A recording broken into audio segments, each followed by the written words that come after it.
All right, folks, welcome to episode 15, ZaBills Podcast, where we review two different pizzas from two different locations, same style pizza, pepperoni and cheese, and we talk about the Bills, win or lose. We always are behind the Bills. Down! Touchdown! Touchdown! Bills make me wanna.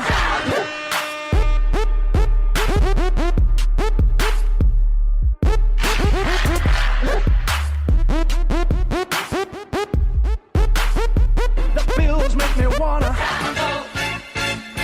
The Bills make me wanna. Listener's discretion is advised. This is a Kmart production, brought to you by Dudzik Chiropractic and Empire Towing and Recovery. ZaBills Podcast. It's going to be a noteworthy podcast. Oh my God. That's a weird bus, so I start taking pictures of shit. Don't worry, I didn't take one single picture, a screenshot of anything. Interesting dough on this Fatman. Very doughy. It is thick. Yeah. It's a good thick dough. It's a heavy pizza. Like when you actually carry that in, Yeah. compared to like the what was I would the say one? if it was cooked any less, it would be underdone. It's probably just done. Good pepperoni. Pepperonis are summer. All right, so we're going old school here. We don't have the fancy machine. The studio, we're recording from my mom's basement because I decided to fork a bill to get the remodel job and expansion on the house to get a studio put in the back. So we got to go to my mom's house again. So Thanks to our sponsors. yeah, we're gonna add them in. Thank you to Dudzik Chiropractic, Dr. Bob over there. He fixes a few of our backs here on the show. Right, Denny? Absolutely, more than one time, that's for sure. Yeah. And, so thank you for being the official chiropractor of the ZaBills Podcast, Dr. Bob. And then we have Empire Towing and Recovery. Adam over there. They're celebrating their 20th year. Congratulations. And give a shout out to Dale over there, who's the in-house mechanic with Jim. And anytime I have a car question, I text or talk to Dale Monday, Wednesday, Friday when I deliver. Good guys over there. If you ever need a tow or any automotive work done, or a plow built or assembled and attached to your vehicle, they can do any of that stuff. So, all right, so this is episode 15. And tonight we have Pesci's Pizza. That's Main and Worley in Williamsville. And we have Fatman's Pizza, which is on the boulevard north of the 290 by Creekside. Mm-hmm. Yeah. Okay. Before there, though, quite a bit. Too far. By St. No, Christopher's. right, like a 2-minute drive from Elka Creek Park. Okay. Yeah. All right. What's new? Bruins? What's new with the Bruins? They've only played 4 games in 2 weeks, so there's not a whole lot of traction Okay. going on with this. It feels like we haven't podcasted in a while. It's been a while. And it's good to be back. As you know, if you haven't listened to our show before, I'm Kyle, the host, and I'm surrounded with some of my other good buddies who are co-hosts, and we rotate in a little bit. I got Dennis with me. Hey, How you doing? good. How about you? I'm okay. And then, This holiday season here, how's all the Santa Claus shopping and all that good stuff? you know what? I am blessed. My wife does almost all of it. Nice. Me too. Me too. Shout out to her. I think everybody that's receiving the gifts is lucky there too. Oh, yeah. Oh, I should start buying the kids tools, but I know they won't use them. that could be interesting. Yeah. And then Brendon's here, Hello, our silver hello. fox. Yep. Donning the full head of hair tonight. Yes, no hats. How's the Pee Wee hockey going? Oh, it's going great. Yeah, Red Dogs had a big weekend this weekend. They had 3 games in 3 days, plus a practice in between. So they went 2-1, and they were, they had a good game that they lost, but the other 2 were great games. So they get a little break this week, and they'll be back in action on Saturday. Excellent. Where at? That one's in Cheektowaga on Broadway. I forget if that's Holiday, I think. Holiday? Yeah. Dude, the parking lot sucks there. Yeah. Oh, God, it sucks. Get there early. Get your tickets my God. early. Yeah. And then Mike, neighbor, how you doing, man? Good. It's good to be back. It's been, I think, 86 years. Isn't that what they say in Titanic? Yeah. Yeah, right. And Chris, Yes, how you sir. doing, man? Good. How are you? Thanks I'm good. Thanks for having me back again. Yeah, how's things going over in your neighborhood? Things are going good. Busy. Sports stuff. More sports. What sports you guys into right now? Soccer is just starting to heat up, along with hockey. 2 hockey teams. Who's soccer? Soccer. My daughter's soccer team. Oh, okay. Yeah, winter sessions at Sportsplex in North Tonawanda. Oh, you guys are doing that. So that's a thing now. I haven't heard our team doing that yet. Yeah, this is the girls like B session or something like that. It might be scrimmages, so I don't know if the league has started yet. I don't know if I could fit in Sportsplex. Yeah, honestly. You know, Somehow he's we got are. Friday nights over at Milshire and Saturday nights at Milshire and hockey and basketball now. So, Sean, what about you? I saw you at the Christmas concert last night. That was a quick that was fantastic. 35 minutes an hour or whatever. Absolutely in and out. Great performance from Ben Franklin Middle School. They always did a great job. Yep. Kenton Music Department. No, not a whole lot. No? Inflatables are flying. How many we got up? It's a little bit lower than Halloween. I didn't realize this one, but we lost a little at the Blizzard last time. Oh, sorry for your loss. Oh, man. That's all right. A few casualties? We do have 5 in the hole waiting to be unwrapped. But, So it's there. Yeah. All right. The holiday season's upon us, and hopefully the Bills deliver us a Christmas miracle. Oh, my God, yeah. Yeah. Well, let's not get into that yet, but we got basketball going on. They lost to North Tonawanda the other night in overtime by like 2 points. It was a tough game. They're playing in Niagara Falls tonight. I just hope that they don't get dunked on. We got swimming. Evan's going to do modified swimming for East. Hockey the other night. We played 3 games, not back to. Well, we had 2 games back to back with the Regals, and the third game we were down 5-3. No, 4-3 we were down. Came back, tied it, went up 1, and then after the game, they decided probably smartly to do the handshake before the game and not after the game. And then after the game, they all were kind of skating off, and then their team came flying back on the ice and started throwing punches and stuff. And I'm like, what? Come on, this is 14U hockey. Come on. I'm sure you've seen your share, right, Chris? Yeah, that's the thing. USA Hockey now insists that it's all done before the game smartly, because after the game, when they get a little bit older, that's all they do, chirping. They go out in the locker rooms. It's almost like the pros. That's all they do is chirp. Yeah, that's always been the good thing about hockey, the handshake at the end, though. Right, and I agree with that. Like we do the same thing with 8U, and when I first saw it, I was like, "What is this?" And they're like, "Oh yeah, it's to avoid any incidents." Isn't that the whole point of the handshake? Is that when the game is over, you shake hands. Whatever happened on the ice is done and forgotten. Yep. You shake hands and you go to your locker room and you forget it. They did it at basketball too. They did it before the game. Yeah. So I don't know if that's just a new thing going forward to prevent kids from spitting on each other and terrible other. It's not really teaching them anything, I don't think. You're I would just agree. avoiding the situation rather than just teaching them the right way to do something. Yeah, I would agree. And I don't know the statistics behind this, but I would argue from seeing this myself that crowd behavior, parent behavior is probably the worst that's ever been. Oh, no doubt. In youth sports. And so that, I think, factors into this mix, because most of the time the refs just want to get the heck out of there because, they're hearing it from the coaches, the parents, and then you got, pretty heated game between 14, 15-year-olds. At the end, it almost always turns ugly. Yeah, absolutely. I came across in the summertime, my daughter plays softball, and some of the parents, you can get into the game sometimes because they're 14 and 13 and 14, they're getting into it pretty good. But the parents, I wanted to turn around and be like, this is Little League baseball or softball, right? Like, come on, what do we, give these girls a break? They dropped the ball. What are you going to do, I don't get it. And that's what I was about to say, too. Baseball is a big one where they're having a hard time even finding umpires for some of these games, especially the older kids, because people don't want to deal with it. They don't want to deal with getting, whined at by coaches and, parents especially. And like you said, I think parents are worse than the kids and the coaches. Yeah, I as a manager of my son's team, I attend a lot of the league meetings, and they always card out one of the referee representatives. And, 2 years in a row, he opens his statement to all the coaches and managers with, the refs, they're just not going to tolerate it. There's it's really zero tolerance now to it. That they're just sick of being abused. I'm on the fence with that because, you are as a ref taking on that role. It's your job. I get it. Right. You got to have thick skin. Not all of them do. But yeah, parents and coaches both. That's a thing now that they're definitely starting to emphasize. Yeah, and there's one thing, if the ref or umpire is doing a crappy job. But if things just aren't going your way and you're just complaining, I mean, that's another thing. You got to have some self-awareness.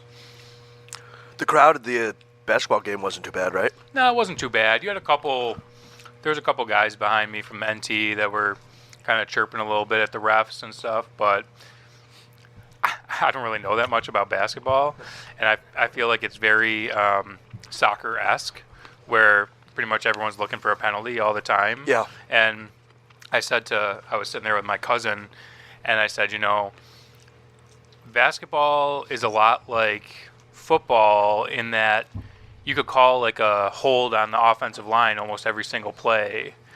And basketball, you could probably call a foul some every sort shot. of foul every time.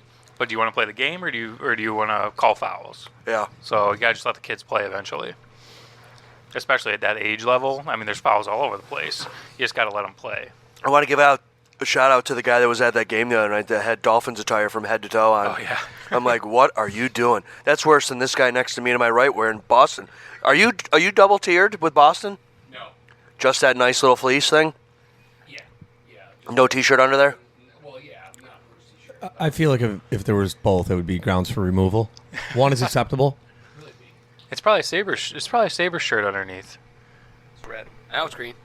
Okay, so say that again there. Back Double again. tier? No, double tier. Just I will double tier it if I'm wearing it on Friday for a dress down day. For the local middle school kid or high school kid, it says take off that jersey, and I do, and then there's an Art Bruins jersey, another Bruins shirt under it. It kind of sounds as that. Bruins socks, Bruins, all that stuff? Yes, I thought you were asking me if I in Boston all the way around. I'll support the Red Sox. No, it's not like I'm that. not a huge baseball follower. It's a long season. I'll watch the World Series. I'm not really big in the NBA, so I'll lean Celtics. But and then the Patriots. No, not a Patriots fan. Okay. That's what I got. Okay. Well, thank God for that.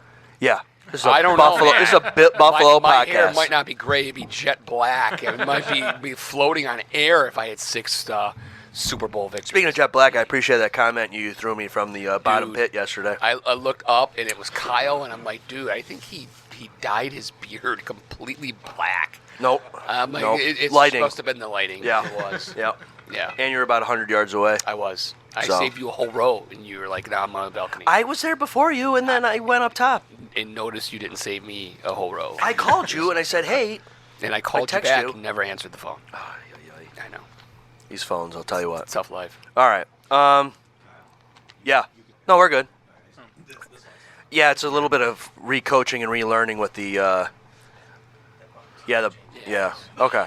Sorry, folks. Technical difficulties with the mics and old school technology here. Wow, the warranty department's taking their sweet ass time. Okay, let's start with this pizza. I like one definitely better than the other. Close, but I got a winner already. But Yeah, me too. What do you got? I like Pesci's better myself. Some of the they were both good. They were definitely both good. They both had good crunchy crust, which I like a lot. Pepperonis were good. The pepperoni was actually a little bit better on Fatman, but I think overall the Pesci's was a little bit more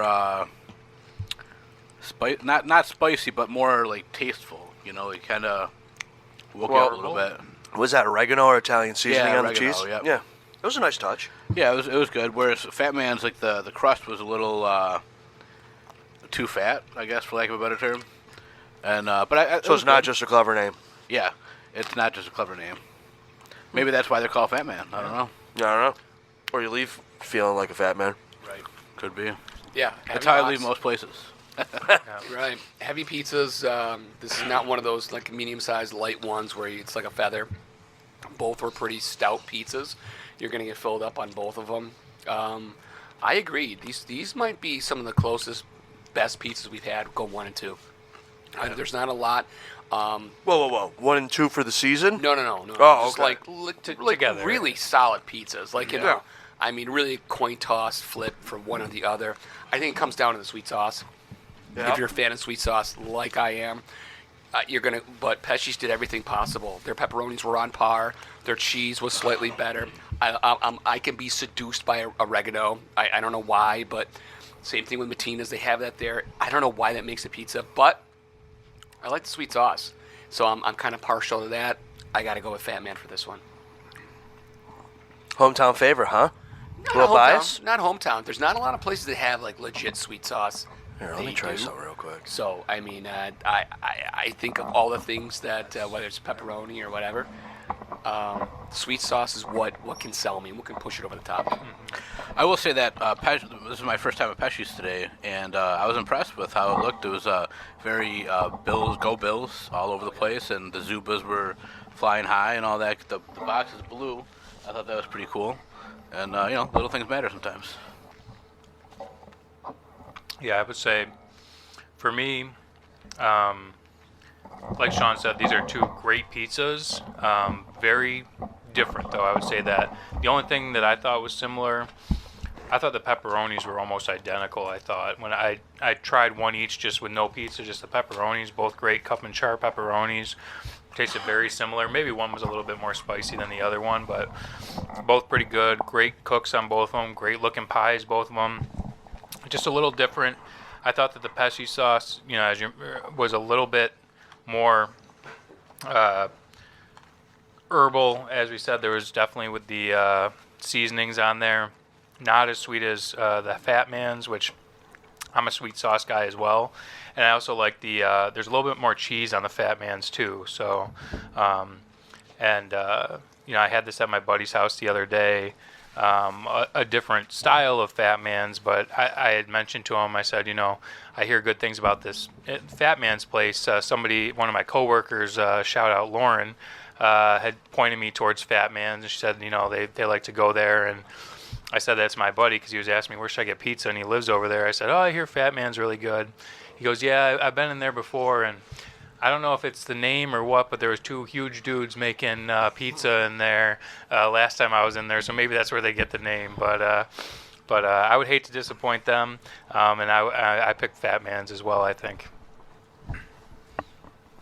Okay, right. Mike, you want to go or you want me to go? Let me go. All right. Because I got to start with one thing. Dennis, you said that you're a fat guy walking out everywhere. I'm a fat guy walking in everywhere I go, so that's fine. Corey Beltos. A few weeks back, I said on the podcast that pizza is like sex. Even when it's bad, it's good. I've proven myself wrong. I did not like Fat Man's. I couldn't even finish it. I couldn't even choke it down. Look at that. Wow. I did not like Sean, you want to finish that? So we don't. Those kids in Somalia that are hungry. I did not like the crust to the point where I couldn't choke it down. Wow. So damn. Yeah, I'm sorry. I know you guys like it. Were you here for Brando's?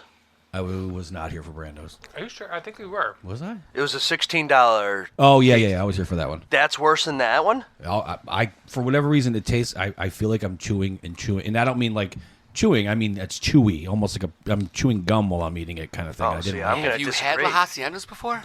Yeah, I don't like La Haciendas. His slice is just sitting here staring at me. I'm like, what the heck's going on? Am I missing something? Someone's got to eat it. Half eaten. Yeah, we'll take the pizza slicer and cut the. Save that right for off. Professor Pizza. Those Somalian kids you were talking about, they're all wearing Bill shirts right now. From Super Bowl 20s, 5, 6, 7, and 8. Yeah, thanks again, Dallas Cowboys. They get the rotate shirt. Yeah. I will say, though, that I took all the pepperoni off. It was good. I just didn't like the dough. All so right, well, I'll probably finish Pesci's, that. I have a long history with, so I've always liked Pesci's. It was just as good as it's been for 25 years. See, okay. Did you say anything ahead of time that you've had? Because I've never had either one of these. Nope, I did that on purpose. A lifetime ago. Sean, take notes. Don't put your bias out front. It doesn't influence anyone. It's appreciated. A lifetime ago, I worked for a car rental place, and we used to take pizzas to all the different dealerships and all that, and Pesci's was our account. So I had it all the time. Yeah. All right. So far, Dennis, you voted for who? Pesci's. And Brendon, you picked Fat Man. Fat Man. Mike picked Pesci. Chris, did you? I have not. Okay. My stuff And yet. then you gave Sean. What have you? You did Fat Man. Fat Man. So we're 2 and 2? 2 and 2 too. Okay. All right, Chris. If you want to go, Yeah. hit it. I'm going to actually go a little bit opposite of what Mike was saying here. I actually not only ate my first slice, but went back for a second of Fat Man's. Shit. Yeah. That's why you're called. That's why it's Fat Man. Yeah, I guess so. That I think was my what put me over the edge with Fat Man's. But I will say, I did think it's definitely doughy. It was heavy to lift when you picked it up. Pepperoni was solid. Sauce, definitely sweet. I can go either way with the sauce. It doesn't really matter if it's sweet. I can eat it. As long as there's enough. Yeah. No, I felt like there was enough here. Whereas Pesci's, I've thought that oregano flavor was a little bit too much over the top. You know, when your first bite in, to me, should not be that oregano like burst. Yeah. I'm not a big fan of that. Yeah. I definitely thought. I'm not sure who said it was thin on the cheese, but I thought it was kind of skimpy on the cheese. Pesci's, although I did like their crust better, a little bit more crunchier to chew. But again, I'd have to say Fat Man's. I'm leaning that way between the two. All right. Yeah. We're going to have a split. I'm going with Pesci. All right. I did like the oregano. It wasn't too overpowering, because sometimes that's the problem with Geno's, is sometimes they have a little bit too much oregano. And shout out to Uncle Jeff, if you figured out how to use your phone to listen to the podcast finally. He always orders or makes the Geno's pizzas without oregano on them. And I should do that, but it's keeping true to the not special ordering a pizza, you know? You know what we were talking about. Yeah. You know, not the secret backdoor order. So, anyways. Sounds like quite an order. Yeah. Fat Man was thick. 2 C's.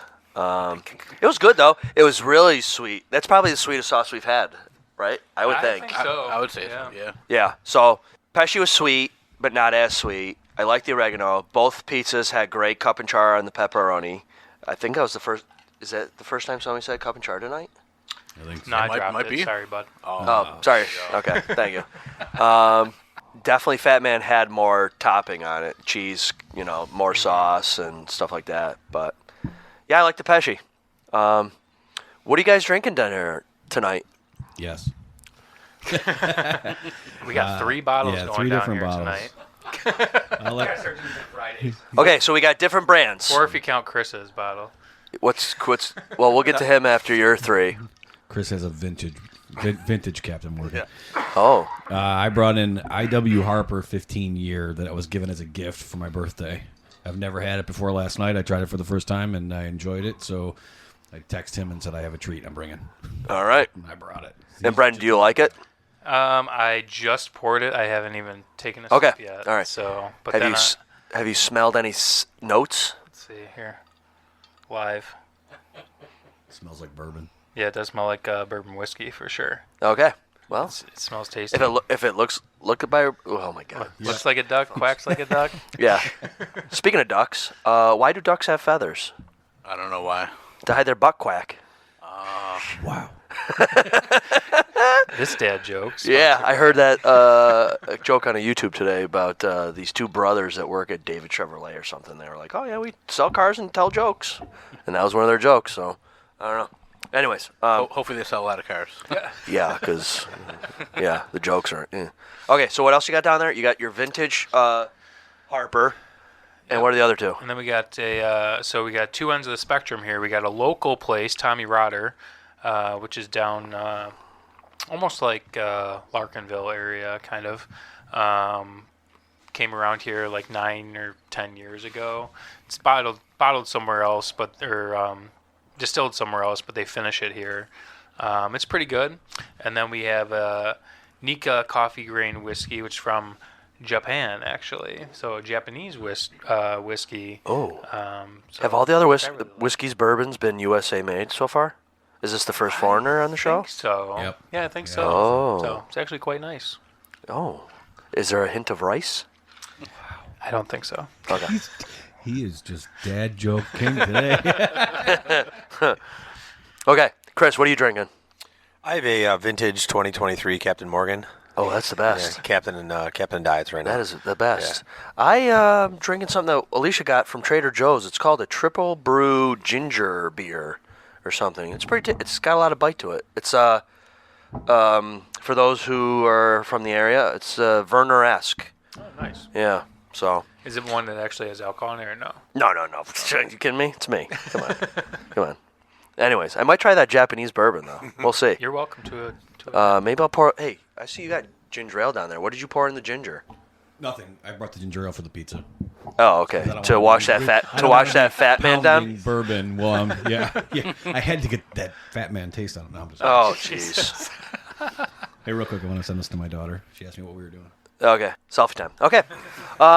First question about the Bills, all right? Did they win the game or did the Chiefs lose the game? A little bit of both.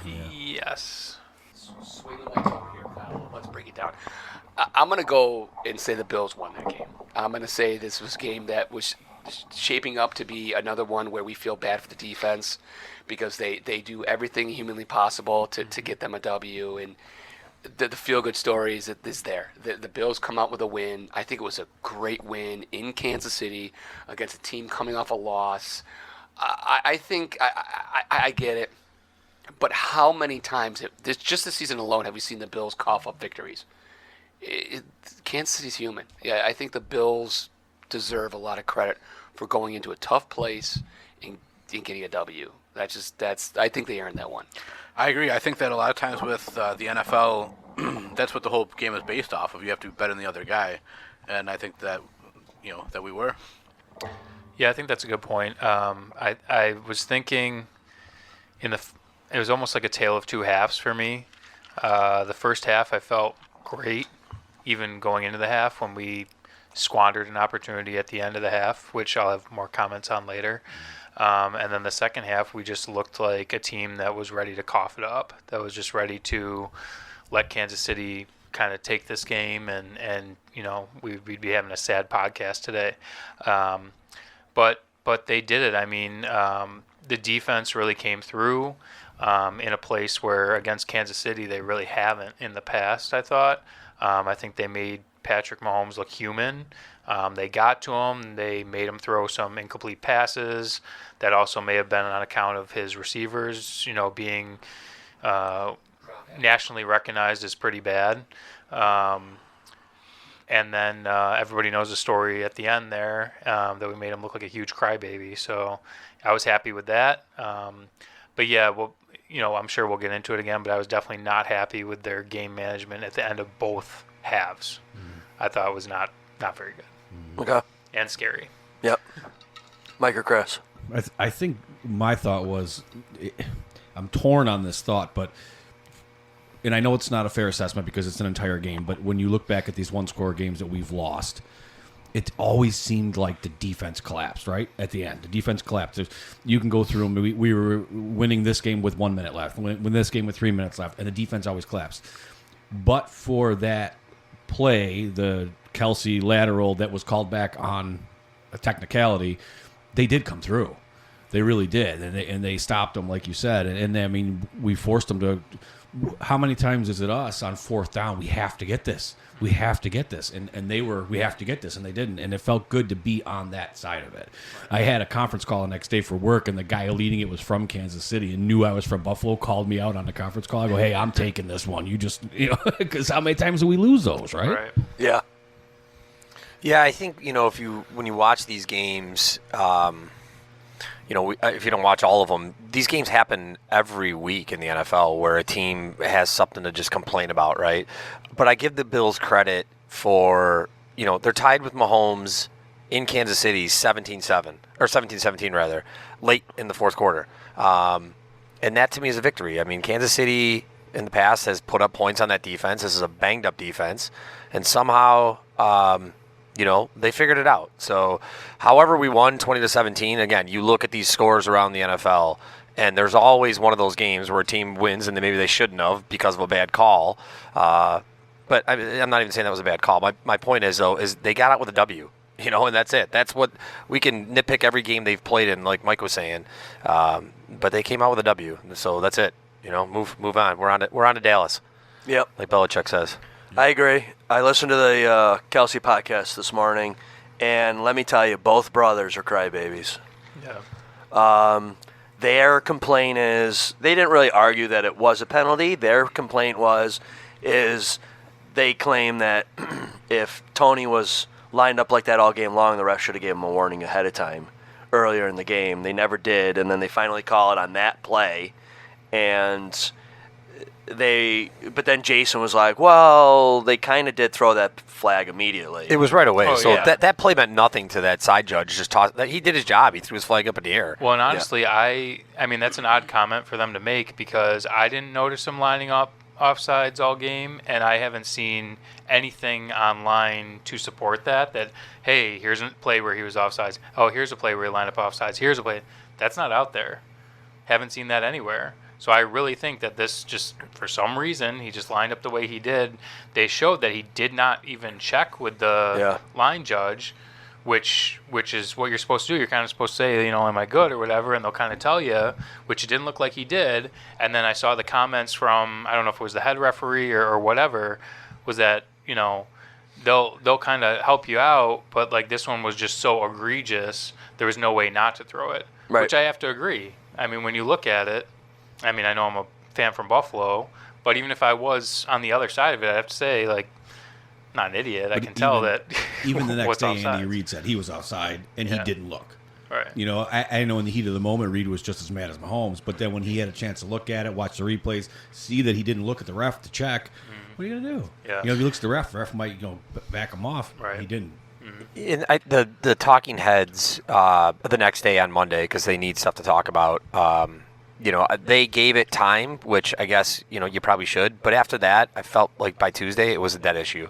I just think that was a penalty every play, and I think people knew that, and they gave it a little bit of airtime on Monday. But I don't think anyone really should be talking about that anymore, to be honest with you. I just think it was a non-issue. Yeah, I agree 100%. So Jeff Saturday on Get Up, I think it was yesterday, he was saying that it's a penalty. We're just giving it too much. It's a penalty. And so I think that anybody who watches football fairly regularly, would see that it's a penalty. The penalties can get called on any play. Like holding, I think we said earlier in the podcast already, holding can get called on any play at all. Especially on plays on the opposite side of the field that have nothing to do with what the play's going on. Yeah. And that was the other part the Kelceys were arguing, is that him lining up had nothing to do with the play and, just whatever they could. Okay, so if defensive holding happens on that side, but the ball is still on that side, we shouldn't call it? Well, that's kind of their argument sometimes. Well, and it's really too bad because it was an amazing play. It was probably the best play I've ever seen. Yep, shit, yeah. And, I'm not a huge fan of Travis Kelce, but it was a hell of a play. It really was. And it's too bad that it doesn't count, but it doesn't count. Yeah. Right. I think we're not talking about this at all. No one's talking about this at all. If it's a typical, offsides, false start, whatever, plays dead right at the whistle. The fact that they, why did they let it go? The fact that they let it go, and I think Denny, you're right. It was a gorgeous play, and watching it, because obviously it was the everything, Sunday Night Football, Monday Night Football. They talked about it. Watching Kelce have the wherewithal to I don't know if that was scripted or if he just looked over his shoulder, but even his throw was great. It was a great throw. The guy, it was what every coach dreams of happening, but the refs call it back. It's a non-discussion piece if it's a dead ball right there and then, but it was such a pretty play that we're so used to in Buffalo. It always happens to us. Mm-hmm. It was so fitting. They brought up the Memphis City Miracle because it was like that, and I just let me interrupt for a second. I was talking to our good friend Bob. He informed me that Frank Wycheck died. Yeah, he died Saturday. He fell at his home. Yeah. He died the day that right before that. Right. Would have. Yeah. Well, here's a question too, and sorry, I know Chris, you're about to say something, but this is quick. He's chomping at the bit. So they let that play go, right? If Buffalo commits a penalty on that, do they get wiped out and that's a touchdown? No. Offsiding. Yeah, offsiding. Okay. So why let the play go? And so I read this week that was not a dead ball foul. So they allow that play to go in case the defense does something there. It's an interception or something. Right. Yeah, that play would stand. Oh, interesting. Well, then they were showing in that picture where they had the lines, this side, of the neutral zone, that one of the Kansas City linemen actually lined up incorrectly. He was too far back off the ball, and it would have been a legal formation anyways. He's been doing that all year, too. That's the same guy that they have been throwing flags on all year, in early part of the year. He did it with Jacksonville. I feel like Jones, I want to say maybe Taylor, I don't know. Juwan Taylor, maybe something like that. But he had done it for Jacksonville when he played there. Yeah. Long history of it. I think it all boils down to the Chiefs got a call that didn't go their way. Oh, Last year absolutely. in the Super Bowl, they got a call that went their way. They won the Super Bowl.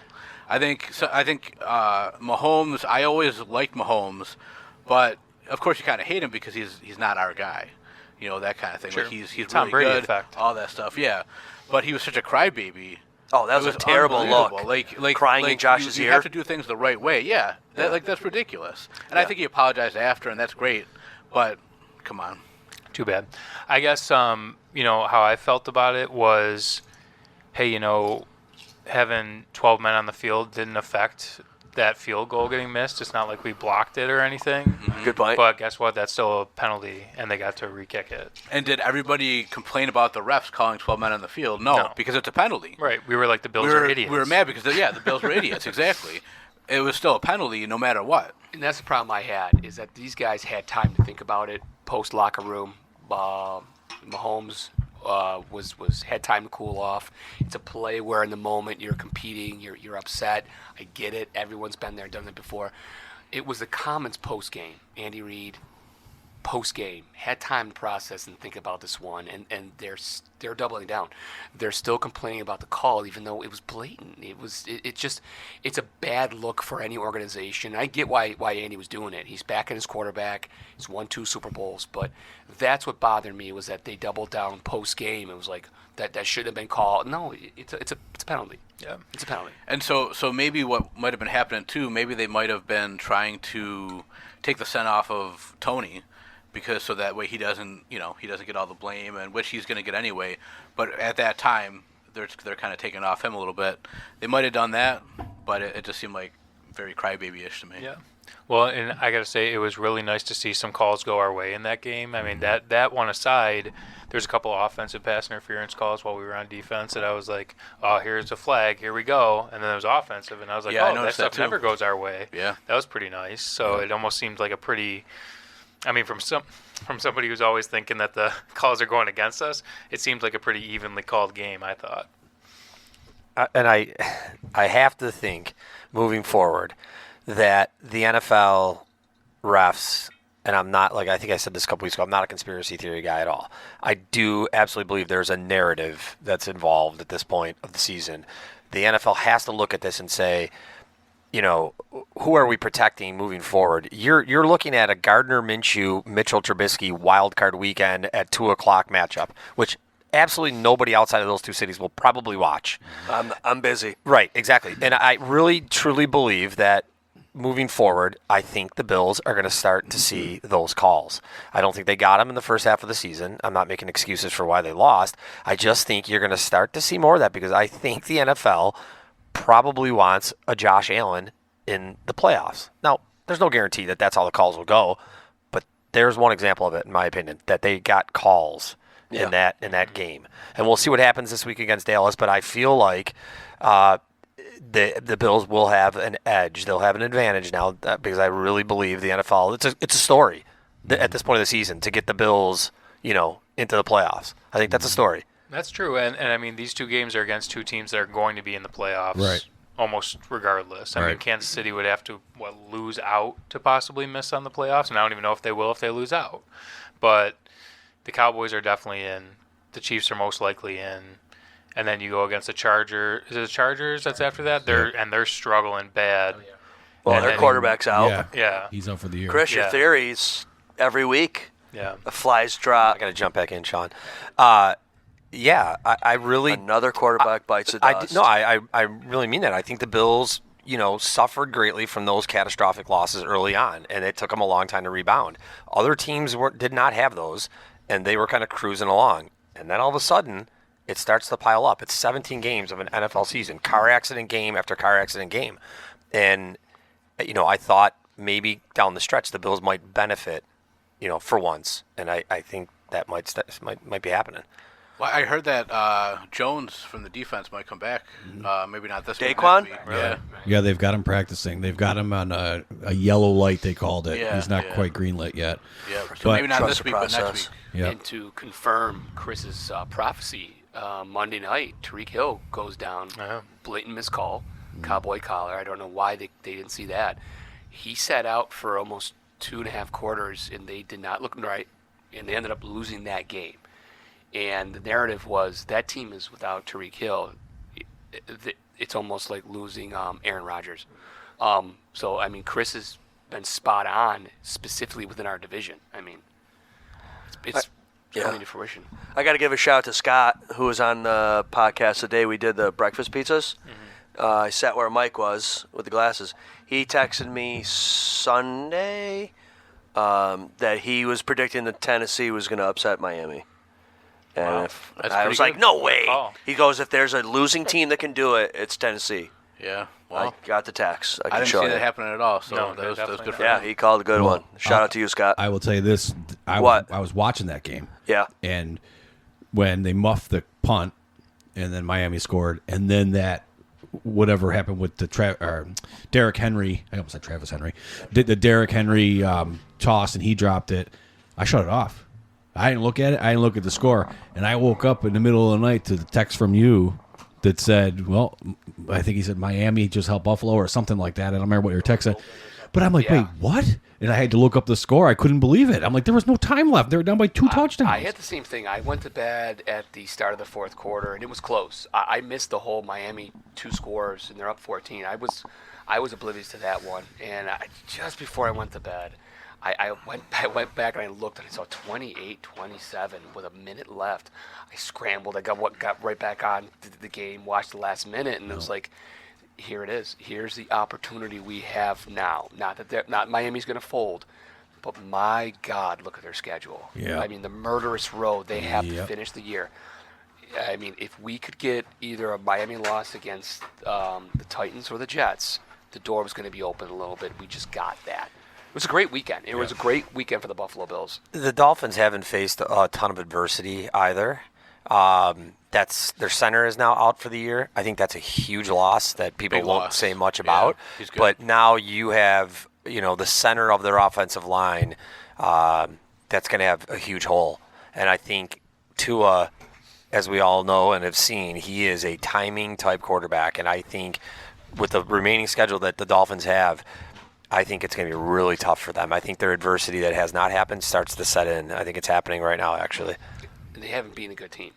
They have not beaten a playoff team. Nope. Good on them for winning the games they should win, but they have not beaten a team that's in playoff contention. If they can lose one here and then have us go to Miami for the AFC East, I like our chances.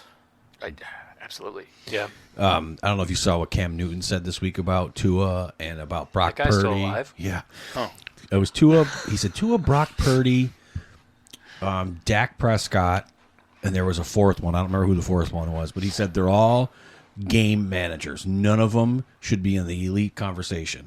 And he started going through the reasons why. I don't necessarily agree with Dak. I think Dak maybe isn't elite, but he's not a game manager. He's a decent quarterback. You pull Tyreek Hill out, and Tua is just an average quarterback. You take out San Francisco number 19. Purdy. Oh, Debo. Debo. You take Debo out, and Purdy's just an average quarterback. I mean, he has McCaffrey too, I was gonna say McCaffrey. And so my point in telling you that is, if these guys like a Tyreek Hill who goes down this week, I was like, okay, I don't ever want someone hurt, but if I want someone hurt, it's going to be Tyreek because that affects us greatly. I think we have a chance to not only make the playoffs but win the division in the last week. Yeah. You never know. We have to do what we got to do. Right. And so I think that's what we need to focus on, but it'd be great to get some help. Yeah. If we lose this week to Dallas, I still think we have a chance to squeak into the playoffs. We do. Not win the division, but squeak into the playoffs. Yep.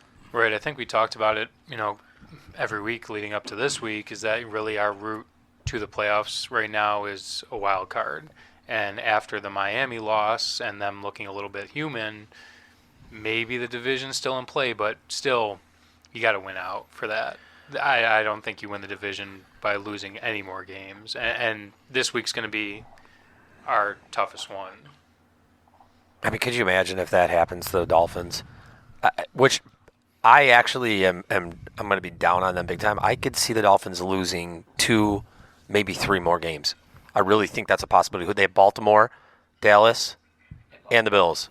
I could see them losing 3 of the 4.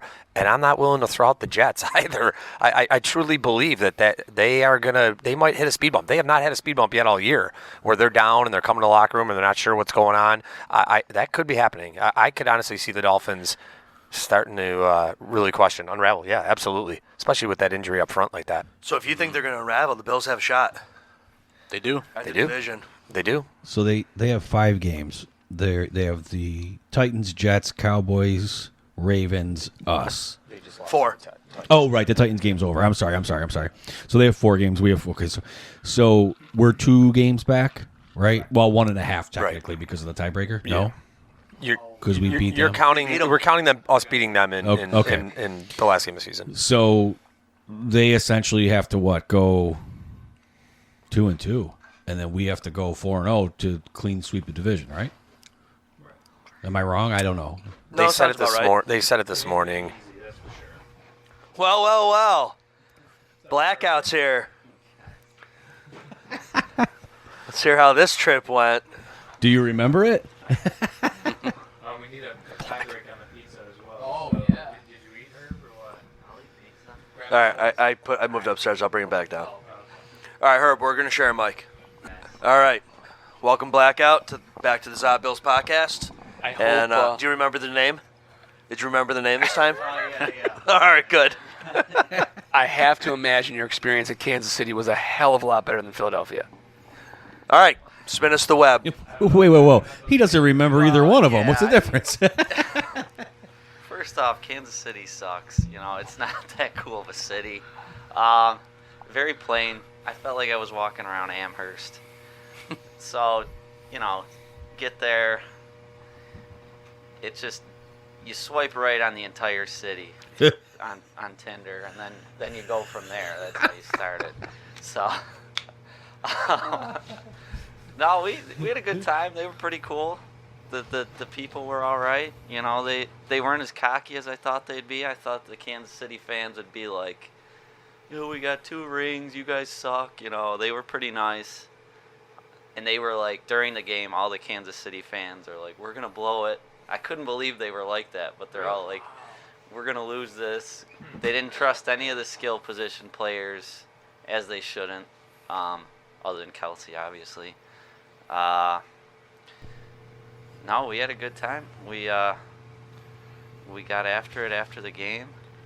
We sat for 5 minutes after the game after we won, so no one would beat us up or anything like that. We just sat there silently after we won, and then we got after it and destroyed the city after that. So yeah, it was a good time. How much of the game do you remember? I had to watch the highlights afterward a couple times. You know. Yeah, no, we were way up in the 300s. We tailgated really hard. Tailgating with all the Bills fans, so certainly don't remember every play. I saw a lot of social media posts from local people. Were there a lot of Bills fans present, or was it? Oh yeah, there was a big Bills tailgate section and everything. But it was, it was normal. Like, it was probably below average for a Bills road game that I've been to, I'd say. Because it's near the holidays and all that, so yeah. We want to jump right to the juicy part, Herb. All right. Tell us what was going through Herb's brain when you saw that Kelsey lateral score to go up, flag on the field. I need the play-by-play of what was going through your brain and the stadium when all that was happening in the moment. Yeah. I mean, everybody's losing it. I mean, that was one of the most incredible plays I've ever seen. That like, he was like. Was that a Hall of Fame play? And I hate the guy, and I was making fun of his girlfriend the entire trip, but he's amazing. And like, he was under pressure, like I forget which safety was there, but like was like this, like about to block the pass, and he like throws it. I don't even know how he thought to do that. Yeah, he was talking to his brother today on the podcast, shout out to New Heights, and he was talking about how he's like, oh shit, what if this gets tipped? Like, you know what I mean? Yeah. He was scared shitless. Yeah, that was a risky pass. And then the flag comes. We see the flag, and we didn't know that it came out the second the snap, like they snapped it. So we just assumed, illegal contact, defensive holding, or something. Or encroachment, or whatever. It wasn't even a thought that it was possibly on Kansas City. Yeah. We're like, I think all Buffalo that was watching that said, this is on us. This is on the Bills. It's on the Bills. oh yeah. I know I said that. Blackout, the pizza slice that has the oregano on it, that is Pesci's. That's at Main and Worley. And then the other one is Fatman's on the Boulevard.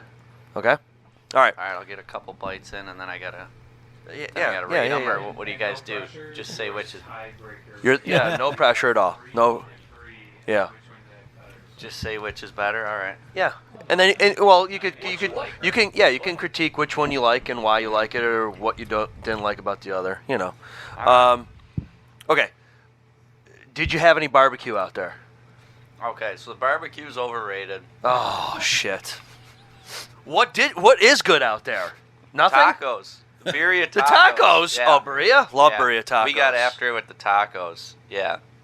All right. Not when I don't know. Yeah. They must. It was Big Mexican influence out there. It was a problem for all of us later. Like we all were Midwest Mexicans taking shifts. Taking shifts? Shit shifts. Yeah. Oh, how many did you roll with this time? How many guys There's this trip? 6 of us. Yeah. How many rooms you guys share? 2 rooms. Oh, 3 in a room. So I had Were a you on the couch. cot? Oh, couch. Yeah. I mean, All right. it was a pull-out, but I was too lazy to pull out, so I just... No, that'll get you in trouble. Yeah. Yeah, so did I 3 times. What? Yep. Good setup. I love you, honey. That's actually the title of the book I'm writing. What was that? That's the title of the book I'm writing. Well, since this is slightly for adults, a buddy of mine years ago when I was a fantasy football league manager, his team name was My Couch Pulls Out, but I don't. Nice. I was like, oh, God. Anyways, back to football. I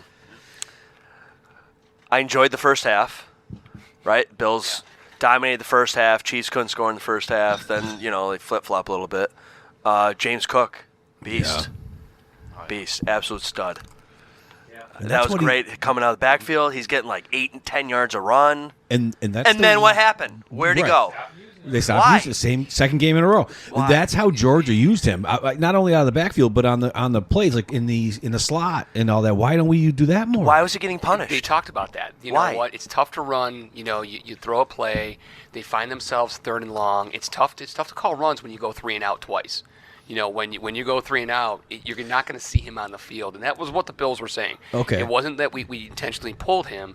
It was the Bills got stopped twice, I want to say, 3 and outs in the second half. You're not running the ball when you're 3rd and 7. They had like 4 or 5 drives where they didn't do anything. No kidding. Okay, but So my question is, and I think I'm But going to Cook was steal already your thunder out. on this. Second half, it's 2 minutes and change left. We have the ball and we throw it. Oh, we're going right to there. Yeah, Okay. All right. that's where Cook should be in there. When I played, I'm sure you guys get 4 yards. Get 4 yards a down. You should be playing Belichick football at that point. Right. Hand it off, hand it off. Make them burn 4 timeouts. yards a down, and you get your first down, and you know what I mean. So then And- you don't have to worry about that Yeah. shit. That's your talking point. If the Bills end up losing, if Kelsey makes the play, it's a Kansas City win. We are McDermott. We are burning the city down because of that. Oh my God, we could see the victory. Run the ball. I think so. Yeah, I do. The question is, though, was that McDermott or was that Brady's play calling at the end of the half and the end of the game? Sorry. Was that, Brady? I don't know why I did that. Yeah, I don't know, but whatever. Was that McDermott or was that on Brady with the play calling? Because that last drive that we had at the end of the game, when it was like, you know what, we're running Cook, he's doing damage, he's getting just enough to, get us the first downs, we're letting the clock run, things are looking great, we're coming up on the 2-minute warning, we're in, we were within the 30 or the 40 or something like that, and Cook is cooking, and all of a sudden we start throwing the ball with, it was like 2 minutes and like 19 seconds or something, like 2:12. Yeah, it wasn't. And we ran 3 plays and we didn't get to the 2-minute warning. Right. And it was like, we should have run one and let it go down, what or did we make do? them burn a timeout. Right. Exactly. It seemed like the first half went so well. We finally scored a first quarter touchdown. I think it's been a while since that. It went so well in the first half that I think they went into halftime and they thought, what else can we do? Yeah, Herb. Like what else to change things up? And so sometimes when you change things up, like if it's working, just don't do it. Just keep on doing it. And like the shitty looking football, I guess is how I would put it, is the way to win. Yeah. It's not always pretty. Yeah. That's the best way to win it. Just real quick, Herb, I want to reiterate, the first half was good. You missed it. So. They would have running those pass plays to get no timeout. They would have been better off kneeling the damn ball. Oh, for sure. Yeah. And forcing them to use a timeout. But we're stopping the clock for them. And the fact that we're, I think, talking about this, even though the Bills won, there has to be a little bit of credit given to Kansas City's defense and Spagnuolo. They were blitzed the holding shit out of right. us. There was a lot of chaos at the line of scrimmage in the second half. Allen was off his spot more than he was in the first half, in my opinion. Things were a little bit more smooth because I thought the Bills were kind of controlling that line of scrimmage. That did not happen in the second half. They were in the backfield, and so I think that played into Brady's mindset at that point because it was a little chaotic. And again, that's a defense that's been holding teams to, on average, 17 points a week. Right. And I think we saw that. They made adjustments. Jones, I forgot who their other tackle was on the defensive line. They were in the backfield a lot. I thought the offensive line struggled in the second half with Absolutely. that. They definitely struggled a lot. Number 90, I forgot his name. Number 90 for the Chiefs was all over the place too a little bit, I saw. Yeah, and that's what, when I was saying before, like it was definitely a tale of two halves where it just looked like we were controlling things the first half, and the second half, that offensive line looked like they were like our offensive line from like the first couple weeks of the season and just like Swiss cheese out there. But besides, that kind of mismanagement before the 2-minute warning, I didn't like before the half when it seemed like all they wanted to do was get another touchdown. They were not like willing to go and just get the field goal. Like I know we always like have that debate, like, oh, they should have gone for it. They should have just kicked and got the points.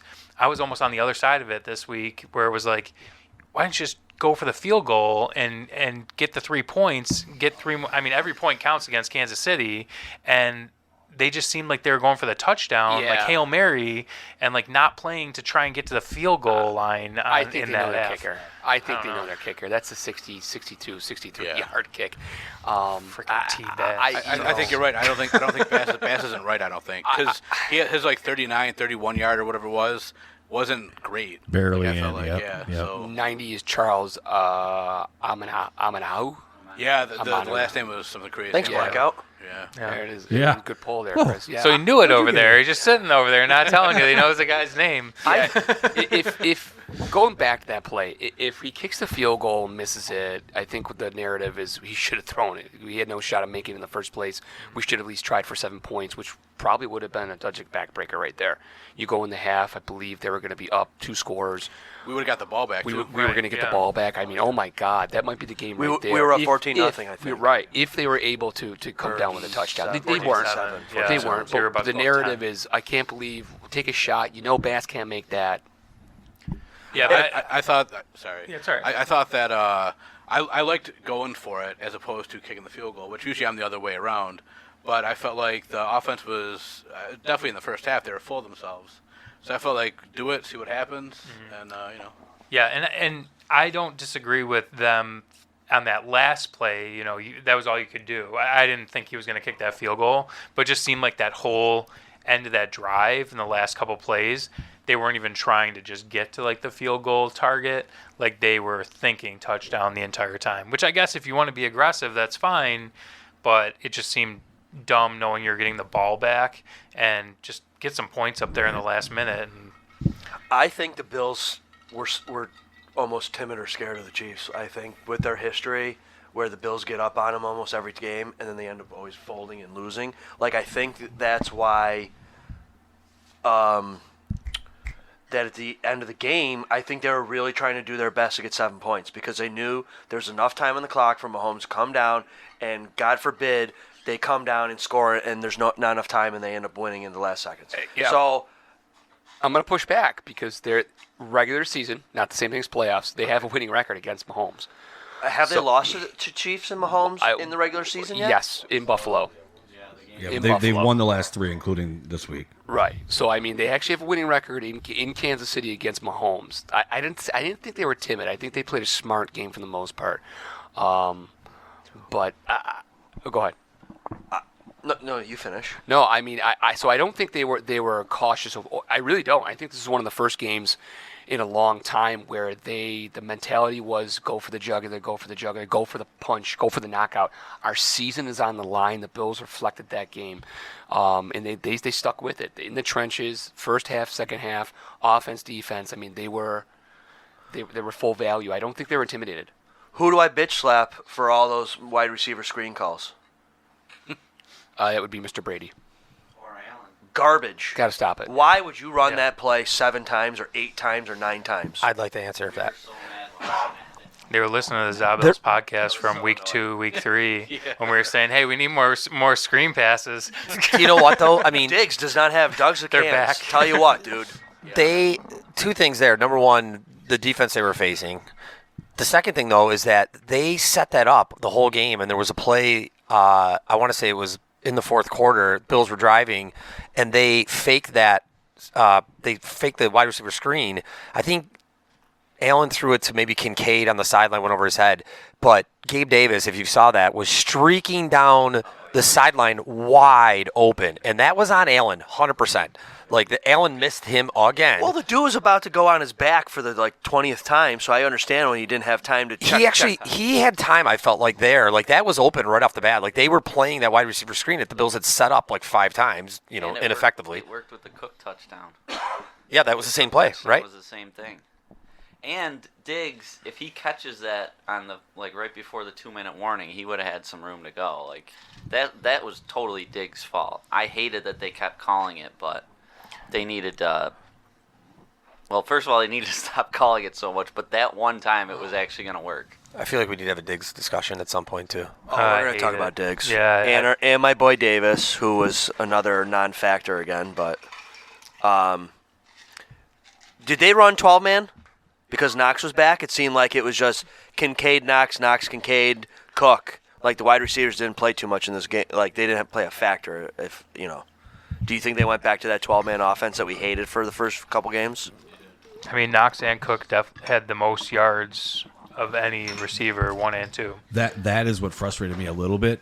Knox comes back off of injury, and he got all the snaps. Where was Kincaid? Kincaid didn't play a lot of the snaps because Knox was out there, number one. Number two, now I understand it's a different injury.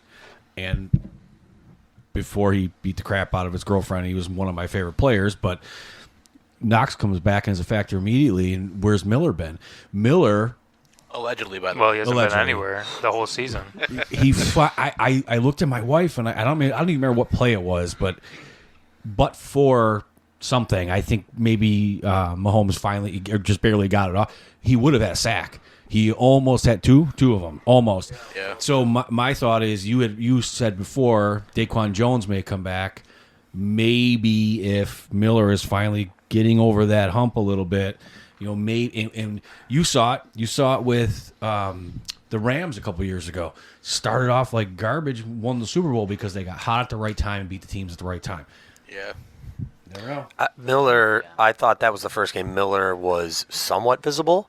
I saw a picture that he had his knee brace off for the first time. It was not on his right knee. That was the first game without it. No. On his wrist, punching the wife.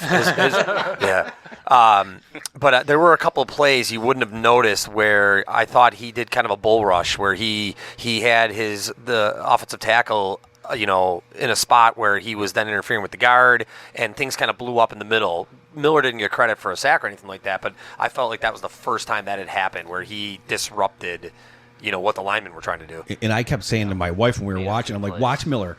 Every time he's double teamed. Even now, they still give him the respect to double team. And we can come back to this, but you said bull rush. That Josh Allen touchdown.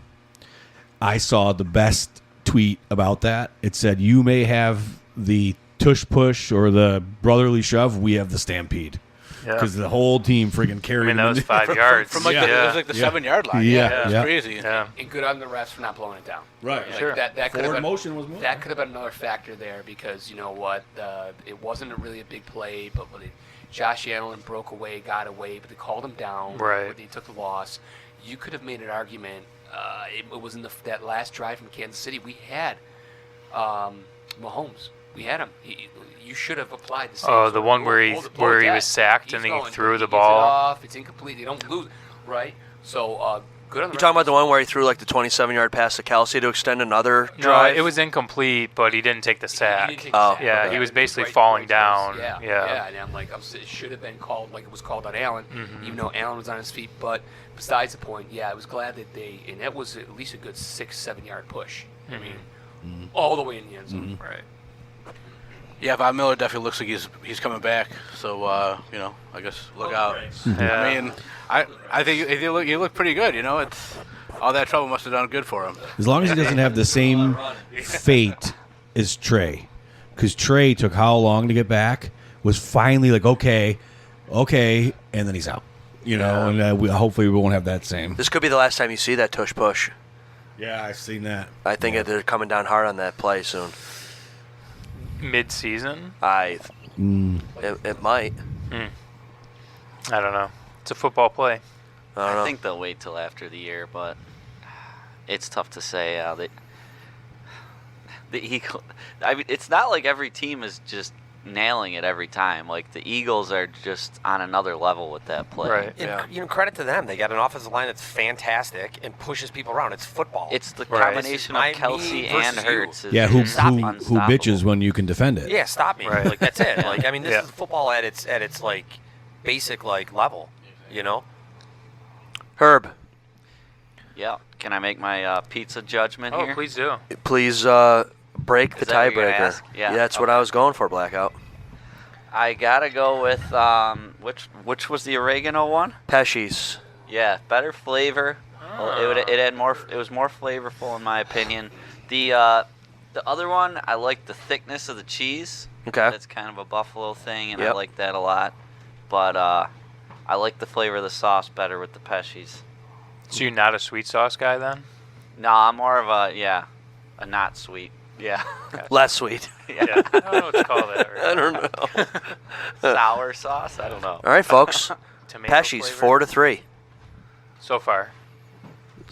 We'll get Evan and Alicia on this. Yeah, I got one slice of one left up there. Somebody had to have two. Yeah. Fat Man's was that good. Shout out to Fat Man's. She got 1.5 points for that. All right, back to Bills. We actually, before we go back to the Bills, since we're off topic, I just want to give a shout out to an old friend of the podcast, Del Reed. Did you see that he was featured on the NFL Network? Oh, no, I did not. He was featured. He and 26 Shirts was featured on the NFL Network. So shout out to Del. Oh, cool. Yep. It's too bad we didn't have a ZaBills T-shirt. He could have had that on when he was on there. That'd be sweet. It wasn't quite. It was more just like a giving him accolades and all that. Oh, kind of they thing. didn't talk to him or nothing? Yeah. Oh, okay. But he was actually shocked. He didn't know it was on there. Someone told him he was on there. So it was pretty cool. That's cool. Maybe he's got a Wikipedia now. Yeah. Okay. There was a woman selling shirts at the tailgate, and they made her put them away. She was selling Bills sweatshirts and stuff like that, and they made her put it all away right out of her trunk. How much? She had a nice. I almost got it. They had a couple nice ones, but they were $50. They weren't cheap. I will tell you what, my favorite 50 Bills for hoodie that I homemades. have is a zip up. Yeah, right out of the trunk. Where do you go if you want to bargain? That's what I'm saying. No, yeah. I have plenty of trunk sweatshirts. I have a zip up Bills hoodie that's my favorite one that I own. I've worn it here. $20 I paid for it at the Bills tailgates. I bought two of them because I bought my daughter one. Yep. Well, now with That's a hell of everybody a with these deal. crickets and everything, like everybody thinks that they're a freaking shirt maker or whatever. Yeah. Like how many people you see? Like I got to tell you, I know at least like 4 people I'm Facebook friends with that like make their own T-shirts and stuff or at glasses least. or whatever. At least. And it's like you're stealing that stuff. Like, Yeah. And now they're not $50. I have to say they were definitely Well- more reasonable. But it's like, man, you get a cricket, you can just like start a business, I guess. Well, We should do that. Now you're stealing thunder from me because I have Genius. my That was a genius comment, I guess. my bourbon guy. He has a cricket, and I have an order into him, and we're gonna get some ZaBills. Oh, shit. glasses. Oh, there we go. Sick. But he's limited with the color, so we're gonna go black and white. But that's fine. I'm fine with that. Yeah. Nothing wrong with black and white. No. So I have my order in with him. That's awesome. Oh, those crickets are Who's your guy, Sean? Abraham. Marshawn. Brad Marshawn. I don't have a shirt guy. Get a guy. I'll have to get a guy. I got Mike's guy now. So that's what we got. You don't have connections? Not with T-shirts. No. You think with all the Disney stuff we do, we would have like the Disney self-design ones, but we don't. No shirt guy. All right. Mike. All right. You're a new shirt guy. The best shirt he ever made me. I'm a huge Tragically Hip fan. Okay, yeah. When Gord was sick, he made me one of the silhouette of Gord with the microphone. If Yeah. you know Gord, you've seen it, and it just had Gord fucking Downey on it. Yeah, at the Pearl Jam. You wouldn't know it unless you were there. At the Pearl Jam, Eddie does the whole thing, bringing the Pearl Jam back when I went to the Hamilton show. And I get all the bootlegs. And he's got the lights up. He's directing the cameras, put it on these guys. And there's two guys, probably 3 or 4 in. They got their arms around each other, black shirt. Gord fucking Downey. Yep. It's just on it. It's just on it, you know. Yeah. Gord fucking Downey. And they're just, thank you, Eddie. Thank you. You know, Yeah. that was good. That's my Gord Downey. Do you know who his godfather was? Gord's? Yeah. Wasn't it Gordy? No. Who? Was it Bobby Orr? No, it was you Harry said this Sinden. Oh. It was Harry Sinden. 2 weeks Why ago. did He says it every time. I know. Yeah. Why We're did just every checking time? Mike's bourbon intake. His bourbon intake was high last time. What? Tell me again who it was. Harry Sinden, who was coach, general manager for the Boston Bruins. Gord Downey's godfather. Gord Downey was a huge Boston Bruins fan. Land the plane. You know, wheels are up. His brother was the organist, music guy for the Bruins. Oh, Gord Downey. So that's where that allegiance came from. All right. But he also was a Sabres fan. He wore Sabres jerseys a lot when he came locally, Gilbert Pro jerseys, stuff like that. So big hockey guys. Did you hear this garbage? Mike's bourbon intake was a lot that night. You had nothing to do with Yeah. it. Yeah, it was fine. Totally fine. Hey, we saw you pour it down your own throat. Listen. What?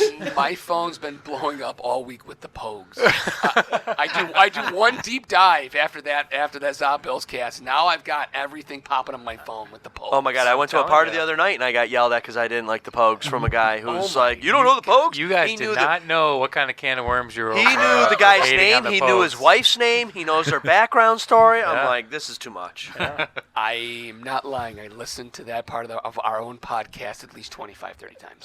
It was That's why my hilarious. view and listen count's so high. I'm sorry. I apologize. Just not the whole. No, I'm sorry. It's 25 for unique devices, so you count as Well, one. I've never seen Sean laugh so hard. Well, Neither did I. I couldn't control myself. He wet himself. That was amazing. Well, I'll tell you, oftentimes if I have a little trouble falling asleep, I'll throw a podcast in my AirPods. Yeah. Hopefully not ZaBills. I Put you made to the sleep. mistake of putting the music episode on, and I'm laughing, and Kelly's hitting me. She's like, "I'm trying to go to sleep," and I'm like, "I'm sorry, these guys are hysterical." That was fun. We don't have that type of technology here tonight, unfortunately. I was listening to a podcast today, Fly on the Wall. Shout out to David Spade and Dana Carvey. Is that good? It's awesome. They had Dan Aykroyd on today. Oh. So I didn't know, maybe you guys know, but they were asking him about Blues Brothers. And they were like, how did you get Carrie Fisher in there? And Dan Aykroyd goes, oh, we almost got married. And I was like, oh, no kidding. I didn't know that. So Yeah, I he was didn't know talking that. about how they were in love and they had rings picked out and they did the blood work and all that stuff that you used to do, right? Blood work. And that you're was a supposed to thing get a long blood time ago. tests. I didn't do that either time. Yeah. I never even heard of this. Nor did I either What- time. What is this? Blood work? That was a long time ago. That So was a you- thing. They were They used to related ma- to the person or something? No. Or No, what? just, diseases, things like that. They used to make you do it. Yeah. yeah. Oh, wow. So, Everyone's just got diseases now, so we're just Yeah, okay with we're it. just used to it. so apparently with the Blues Brothers music, he had made a ton of money. And his manager picked out a house like Martha's Vineyard somewhere, and he took Carrie there to go check it out, and apparently it wasn't her. She didn't like it or something like that. So then she's like, I'm going to go back to New York City, and apparently she like fell back into Paul Simon's arms or something like that. I guess they were an item too. So I was like, oh, no kidding. I didn't know any of this stuff. So I thought that was interesting. Anyways, That's interesting. yeah. Okay, back to Buffalo. Hey, Punk God. He's off the hook. Yeah, big time. He Should got we go released back from, after him or what? I mean, I wouldn't mind it. I mean, I thought he got kind of a raw deal. I feel like, allegedly Von Miller and all that. Right. I feel like we should have given more of a chance. Kept him a little bit. Well, that's the difference between kickers and Hall of Fame, True. defensive players. Dennis brings this up, though. Watching that Von Miller story break, it immediately took me back to the Ariza incident where local news media instantly, this is terrible, using the word gross, and banned from the NFL. He was convicted within seconds on social media. Mm-hmm. And, none of us know exactly what happened, but the legal process played out, and there's nothing there. So, when this happened with Miller, it made me take a step back and think. Granted, they're two different allegations, but still, come on. But that is a prime example from both sides.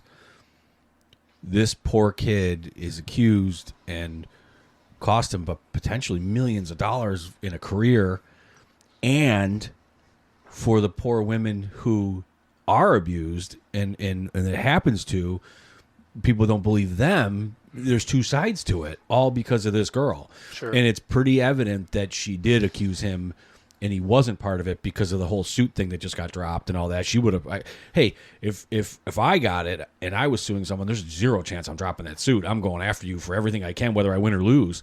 So it's horrible from both sides. It's very rare that you can kind of walk away from an incident like that, because the mantra in any professional sports is protect the shield. Mm-hmm. You got to protect the emblem first and foremost, whether it's right or wrong. And regardless, the wheels of justice, Chris, do turn very slow, and that's something worth remembering. That you need to let it play out. It was a good example of taking a pause, taking a break, taking a step back, and letting the wheels of justice do its thing. But that being said, anytime the police are involved with you, it's a bad look for the Shield. Yep. And they're a multi-billion-dollar industry, and I guess I'm glad it's kind of blown over. It's the whole situation was terrible, but at the same time, it's very rare that something like that occurs. And I'll tell you the one thing that I saw today or yesterday, one of the local media guys, Jeremy White, one of those guys, said there's zero chance the Bills are going to go after him again in light of the Von Miller stuff. There's no way they're taking that back with what's going on now. They're trying to stay under the radar as much as they can at this point. What is the latest with Von Miller? Nothing. Did she get paid? Probably. And it's gone? Probably. Well, she recanted. Oh. So yeah, that happened right away. Yeah. Yeah. But he still got then why charged. come out in the first place? He got charged. Yeah. You're angry. Something happened there. You lose your mind sometimes. We don't know the ins and outs of what happened in that home, but people make poor choices all the time, and maybe there was a poor choice that went on there, and she had lost it. He said something. She immediately went to dial 911, and now you find yourself in trouble. And you know what? It's why I'm kind of surprised it blew over as fast as it did, considering what was at stake. But yeah. He's got a little bit of a track record too, Von Miller. This is not the first time it's happened. I do want to give the Bills credit for how they have handled it at this point. That might be an unpopular opinion, but you can't let the court of public opinion rule the day. The facts have to come out, and they can't crack to the pressure. Granted, Sean's right; it's a bad look for the organization. I get it, but that's if he's guilty. Right, so I feel like they have handled it well, where you just say, listen, we're not going to crack to the Twitter pressure, because it's kind of the drive-by thing. What's the next story? So, yeah, we'll see how it plays out, and if he's guilty of doing what he did, and absolutely, that needs to be dealt with, and absolutely, the victim as well needs to be, we need to think about that too, but I think the Bills have handled it well so far. Let it play out before you make any harsh decisions on this. Yeah, I think definitely let it play out. I also think that we're talking about some bad things here, big time, and I think that this is the Walter Payton Man of the Year time of year, where Deion Dawkins is our nominee or whatever, which I usually go to town on the guy because he does a lot for the community. He's a great guy, it seems like. Don't know him at all, but his lookout blocks are terrible. And so I usually tear them apart pretty good. But, Walter Payton Man of the Year, that you do some good stuff in the community. So just wanted to, mention that, I guess, while we're talking about all this bad stuff. Well, and it's funny because I saw this video on Facebook somebody sent me where it was like, oh, it's a Bills bye week. I can kind of sit back and relax, take a couple of weeks off. And then, the guy's like opening up his news feed and there's Von Miller news.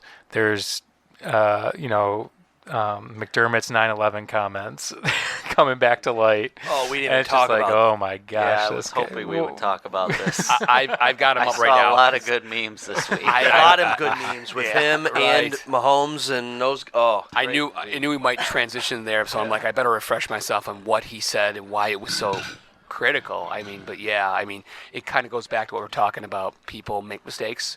Sometimes, obviously spousal abuse is there's no excuse for it at any point in time. McDermott's comments aren't on the same level because he's saying the things, but for someone that lost someone close like McDermott said he did, I don't doubt he didn't. I'm sure. Somebody in the he terrorist attacks? acknowledged that he lost a close family friend on 9/11. Gotcha. It was one of the guys from Al Qaeda. Yeah. it was a poor. I understood what he was trying to get across, but it was a poor analogy. It was probably the worst analogy that you could come up with. You don't ever want to credit 19 hijackers, which we still do not recognize as a nation as casualties on 9/11. They're exempted. We don't count them when we talk about loss of life on September 11th. But yeah, it was poor judgment. Did anyone here have anyone they lost in 9/11? No, thank God. Yep. Well, no, I mean not really, but I mean the countless stories of the just misses. Mark Wahlberg almost died on 9/11.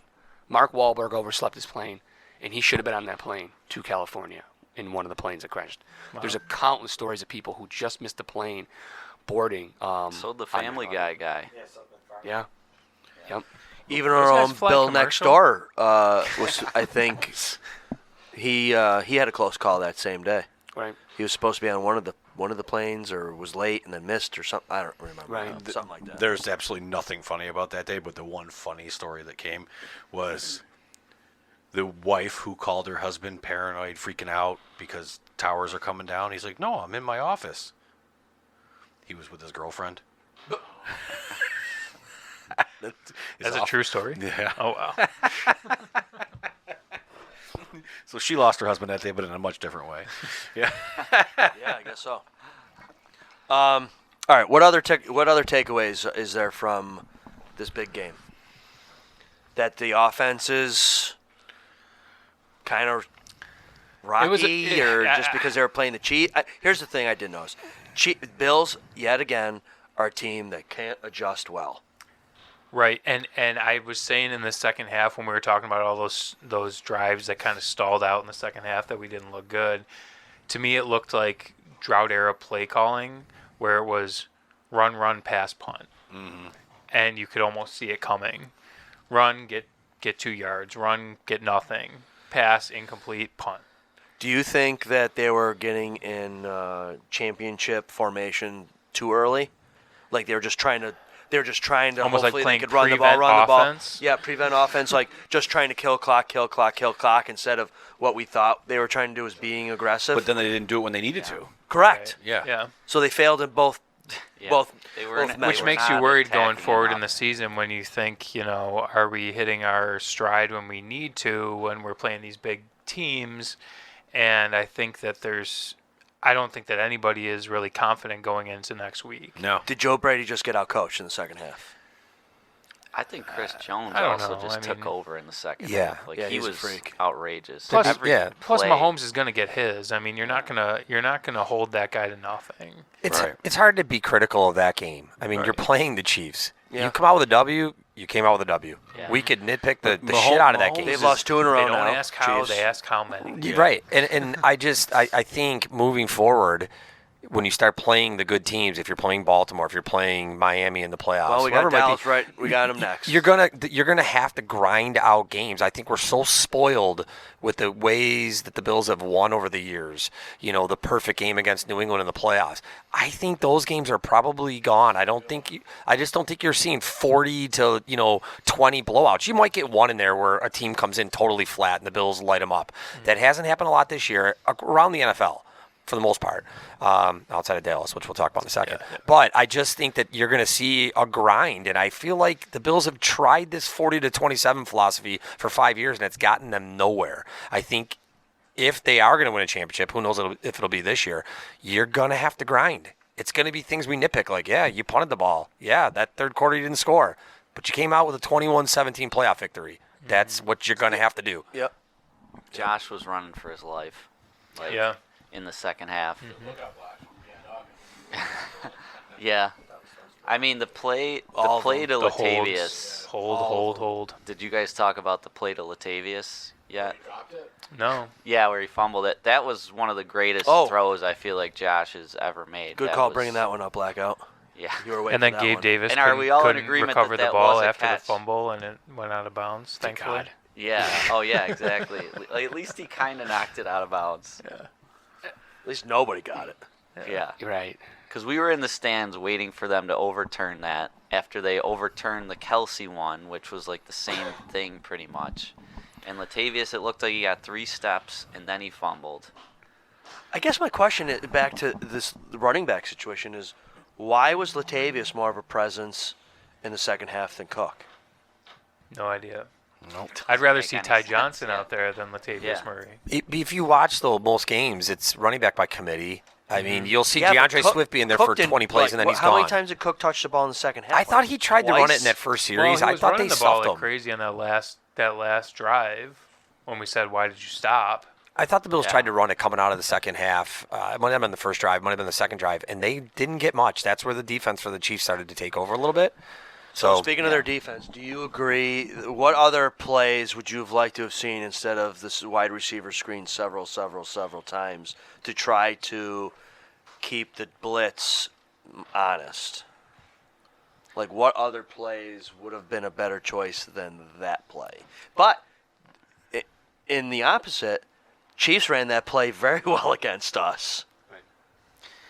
I think what you were saying earlier about Kincaid, he should be out there every snap. He gets open so quick, 8 yards. Like, just get him the ball. He's our quick guy more even than Diggs now. We missed the season 1 and 2 of Beasley being here.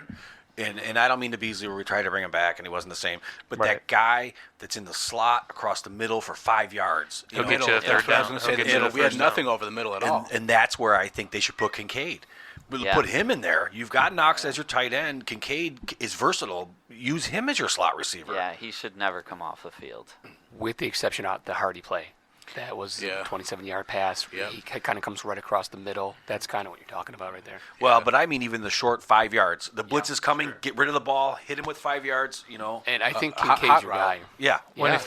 If you're running these 2 tight end sets, why isn't that just standard in like almost every play that you have somebody up the middle that you can hit if the look is there? You got 2 tight ends, bring one across the middle, one go out, or whatever the case may be, and switch it up different every time. And I don't want you, you don't want to be cookie cutter every snap, because that's what I feel like the offensive coordinator that we fired helped Dorsey was the same thing. I'm glad we already forgot his name. Yeah, I can predict. Okay, forgettable. they're going to do this. They're going to do this. And I'm not a smart football guy, but when I can call them out, that other. So have something like that, but mix it up. And as far as what personnel is going where, but you always have those options, and I feel like we don't. Right. And when you got a guy like Kincaid with hands like Dudzik, right? Put him across the middle, let him catch it. If he gets 5 yards, great. If he gets 7 yards, great. If he can break free for 15, 20, Sure. But when you've got Allen, whoever said Allen's running for his life with no options, if you know he's there every time, look at even I don't know. He made a huge play on the 4th and 1. Yes, Josh was like, he had guys all over him. He had nowhere to go. Yep. And Kincaid just found a way to get open at the last second. And that was a great catch because Josh had thought he didn't fire catch it it. in there, and he was. At they first, were I'm like, so how close did to he each catch that? other. There's no way. And they show him like, oh my God, I don't know how he. And I thought it was Knox at first. I'm like, Knox just caught that, and then it's like, oh yeah, it's Kincaid. Well, Kincaid actually and catches the ball. I had some questions on that play too, where it looked like he had it with, was it Johnson that was running right along away. first? And Right I away. thought if he would have hit that, he would have had it immediately. But was he looking for more? I don't know. I don't know what goes on in Josh Allen's head. We got the first down, so I didn't, think about it too much. But I was also like, you just had it right there, and then you kind of made it more of a spectacular play than it really needed to be. If you watched, I watched a little bit of the All-22 in the second half. There's a little bit of blame that goes on Allen. Believe it or not, there were guys that were kind of open. So we were asking how do you back off their blitz? There were guys open, and I think he was a little bit under duress, and rightfully so. They were in the backfield a lot, and so he's not going to be thinking right. And I thought that was evident on that miss to Gabe Davis. He was very much trigger happy. quick, I thought, in that second half. And again, credit to the Chiefs. And that's the worst thing you can have is when they're getting pressure up the middle from the D tackles every play. That messes with any quarterbacks. Yep. That used to be like the one way to stop Brady. It's like if you're D tackles and you got to get 4-man pressure, and the Chiefs were getting it all game. Yep, get him off his spot. That's what they did. They got him off his spot a lot. And Allen is, if I could throw this in here, because we were talking about the Cam Newton comments. Allen, I think that's where you measure these quarterbacks. So like Purdy and those guys being system quarterbacks, you measure them against Allen, Mahomes, even Burrow, who when off script, right, when that stuff breaks down, they're doing it on their own. Did I say Burrow? No, you said Burrow, but he says Burrow. Sorry. No, but that's the measuring stick. If you put Purdy on a team that's not great and it's not system-based, same thing with Tua, they're not doing what Allen and Mahomes do, which is pretty much Allen doing it on his own. Okay, and I think that's the measuring stick about – and I'm not saying Newton's right, but that's how I measure it. Is Purdy doing great? Absolutely. He has stars all around him. Yep. It's a system. It's timing. Same thing with Tua. Coaching, right. If they have to do it on their own, I don't think they're even close to a Allen Mahomes type thing where they can go off script and win you a game. Right. I think Brock Purdy you could see just being, if he's not on the 49ers, you see him as like a Geno Smith on the Jets. Mm-hmm. Like, he's surrounded by talent. He's getting the ability to throw the ball because of the respect to McCaffrey. He has amazing receivers to throw to, so it makes it easy for him. Not to take anything away from him, he's doing amazingly, but if he's somewhere else in a different system, he's not as good. He's a perfect fit for their offense, but he's not anywhere near like what you're saying. If he's off his spot and he has nobody to throw to, he's done. Right. Now, I probably should have disclosed this before we invited him on, but my bourbon guy is a 49ers fan. He's a Bills fan, too. That's okay. But he's a 49ers fan. He's the same guy with the T-shirt. He made himself one with a big rooster on it, and it just says Big Cock Brock. Nice. Yeah, I think we discussed it before with the podcast. I think you've got maybe 3 quarterbacks, Mahomes, obviously Josh Allen, and Burrows, and then everybody else is a tier below. Yeah. I think this season, go back the last 2, maybe 3 seasons. I don't think he's in that category with the top 3. He's also a former MVP. I mean, you can argue. Yeah, you can argue this season he's bounced back in a big way. But I coming into this season, I don't think you put him with those 3. I just don't think you do. Honestly, Dak is playing right there with some of these guys too. His stats are very good. Dak what Prescott. they did to Philadelphia we're going to see that week. pretty up close next week. We are. I think we're going to see also a team that's got believability in more than one wide receiver, and we better bring the Miami Dolphins mentality because we shut down their wide receiver core pretty effectively here. Mm-hmm. If we don't take that same sort of position, I think Dallas is going to eat us alive. Yeah. We touched on it, but we didn't, talk Just about a it too much. Yeah, we just, touched the tip just to for it. a second. What is going on with Diggs? He was our man in the beginning. We couldn't say more about him in the beginning of the season on the podcast. It was like Diggs had an amazing game. Diggs I wonder is if the man, Diggs Diggs is the guy. burned his shirt. Was the lack of targets getting to him? And now he's salty and not catching the ball. I don't think he's doing it intentionally. I'm not saying that, but what's going on with him? A lot of those are easy balls to catch. Yeah. It said he had 11 targets and 4 receptions, and there's a lot of drop balls that are just you're running before the catch. I think the defenses are starting to take them away. Yeah. And so we have to figure out because nobody. I mean, I hate to say it, but Davis doesn't do anything. So. Nobody else is going to catch a pass but Diggs. So people know that. So they're going to crowd the guy with 2 or 3 guys sometimes. And so is he hearing the footsteps, though? Is that what it is? Because some of these things, he's wide open. He's just dropping the ball. I mean, that has happened a little bit, yeah. Like those screen passes where he dropped the ball. There was a couple where he dropped the ball. And they were kind of focused on that a little bit on the broadcast where Diggs has doubled a lot still. Yeah, no doubt. To this point. And Romo was like, okay, they finally are not doubling Diggs on this play. They've got this guy and they hit Diggs. He was one-on-one, and that's when Allen got him, and he caught it, So I think a lot of it is that. I think we focused so hard on Diggs at the beginning of the year, and he had it was one-dimensional. It was Allen to Diggs, to the point where now these defenses are really focused, taking the focus off of them, turning it to players like Kincaid, Cook, Gabe has had some games with little to no targets, and other games where we're hitting him, and then we have an opportunity to hit him for a guaranteed touchdown and don't throw it. So my point is I think the double teaming is a lot to do with that, because when Josh does try to force it in there, a lot of those are defended. Then you've got the handful of those horrible drops that he should have just simply had. Right. So. Right. I think when the season's over and we dissect it, I think one of the things we'll look at is the teams after 3, 4, maybe 5 weeks looked at it and said, let's just double team Diggs, beat us with your other receivers, we dare you. And that's where the Bills season's kind of turned around a little bit, is that they haven't found, okay, what happens if we can't get the ball to Diggs? Kincaid's a nice little stopgap, but nobody else realistically has said, I will take that lead. I'll be the guy, I'll be the next man up. And I think however the season turns out, that will be one of the things the Bills really didn't adjust to, is how can we live without Diggs? Just like Chris talked about with Von Miller, he's getting double teamed. How effective is he going to be with 2 guys on him? Right? And I think we're seeing that with Diggs. I'm going to push back just a little bit. I don't think this is the first time in the whatever number of years Diggs has been here that teams are keying in on him. That's happened. The Patriots made that their game plan a couple of times. We played them, and he destroyed them. So I think there's a couple of things at play. I think it's possible with the drops. It's obvious with the drops that he's having a down stretch right now, a couple of games where he's not on 100%. Brady, the offensive coordinator, touched on this too. I do think it's a little bit also the teams that they have played since Brady's been the coordinator. You're talking about 3 very capable defenses. I mean, very capable defenses. The Jets, the Eagles, the Chiefs. You're going to see another one this week with Dallas too. I think that's partly mixed in with the fact that Diggs is probably, there's some concentration stuff. It's a down point of the year maybe for him. I just don't see teams, the Bills have been in the playoffs before against good defenses, and they have not successfully taken Diggs out of most games. I do think he'll heat back up. I think it's going to be matchup based moving forward. I think this week especially, I think that we have some room that we can take advantage of Dallas a little bit, because Dallas goes for the big play, and they get that a lot of times, and that's why they're so good.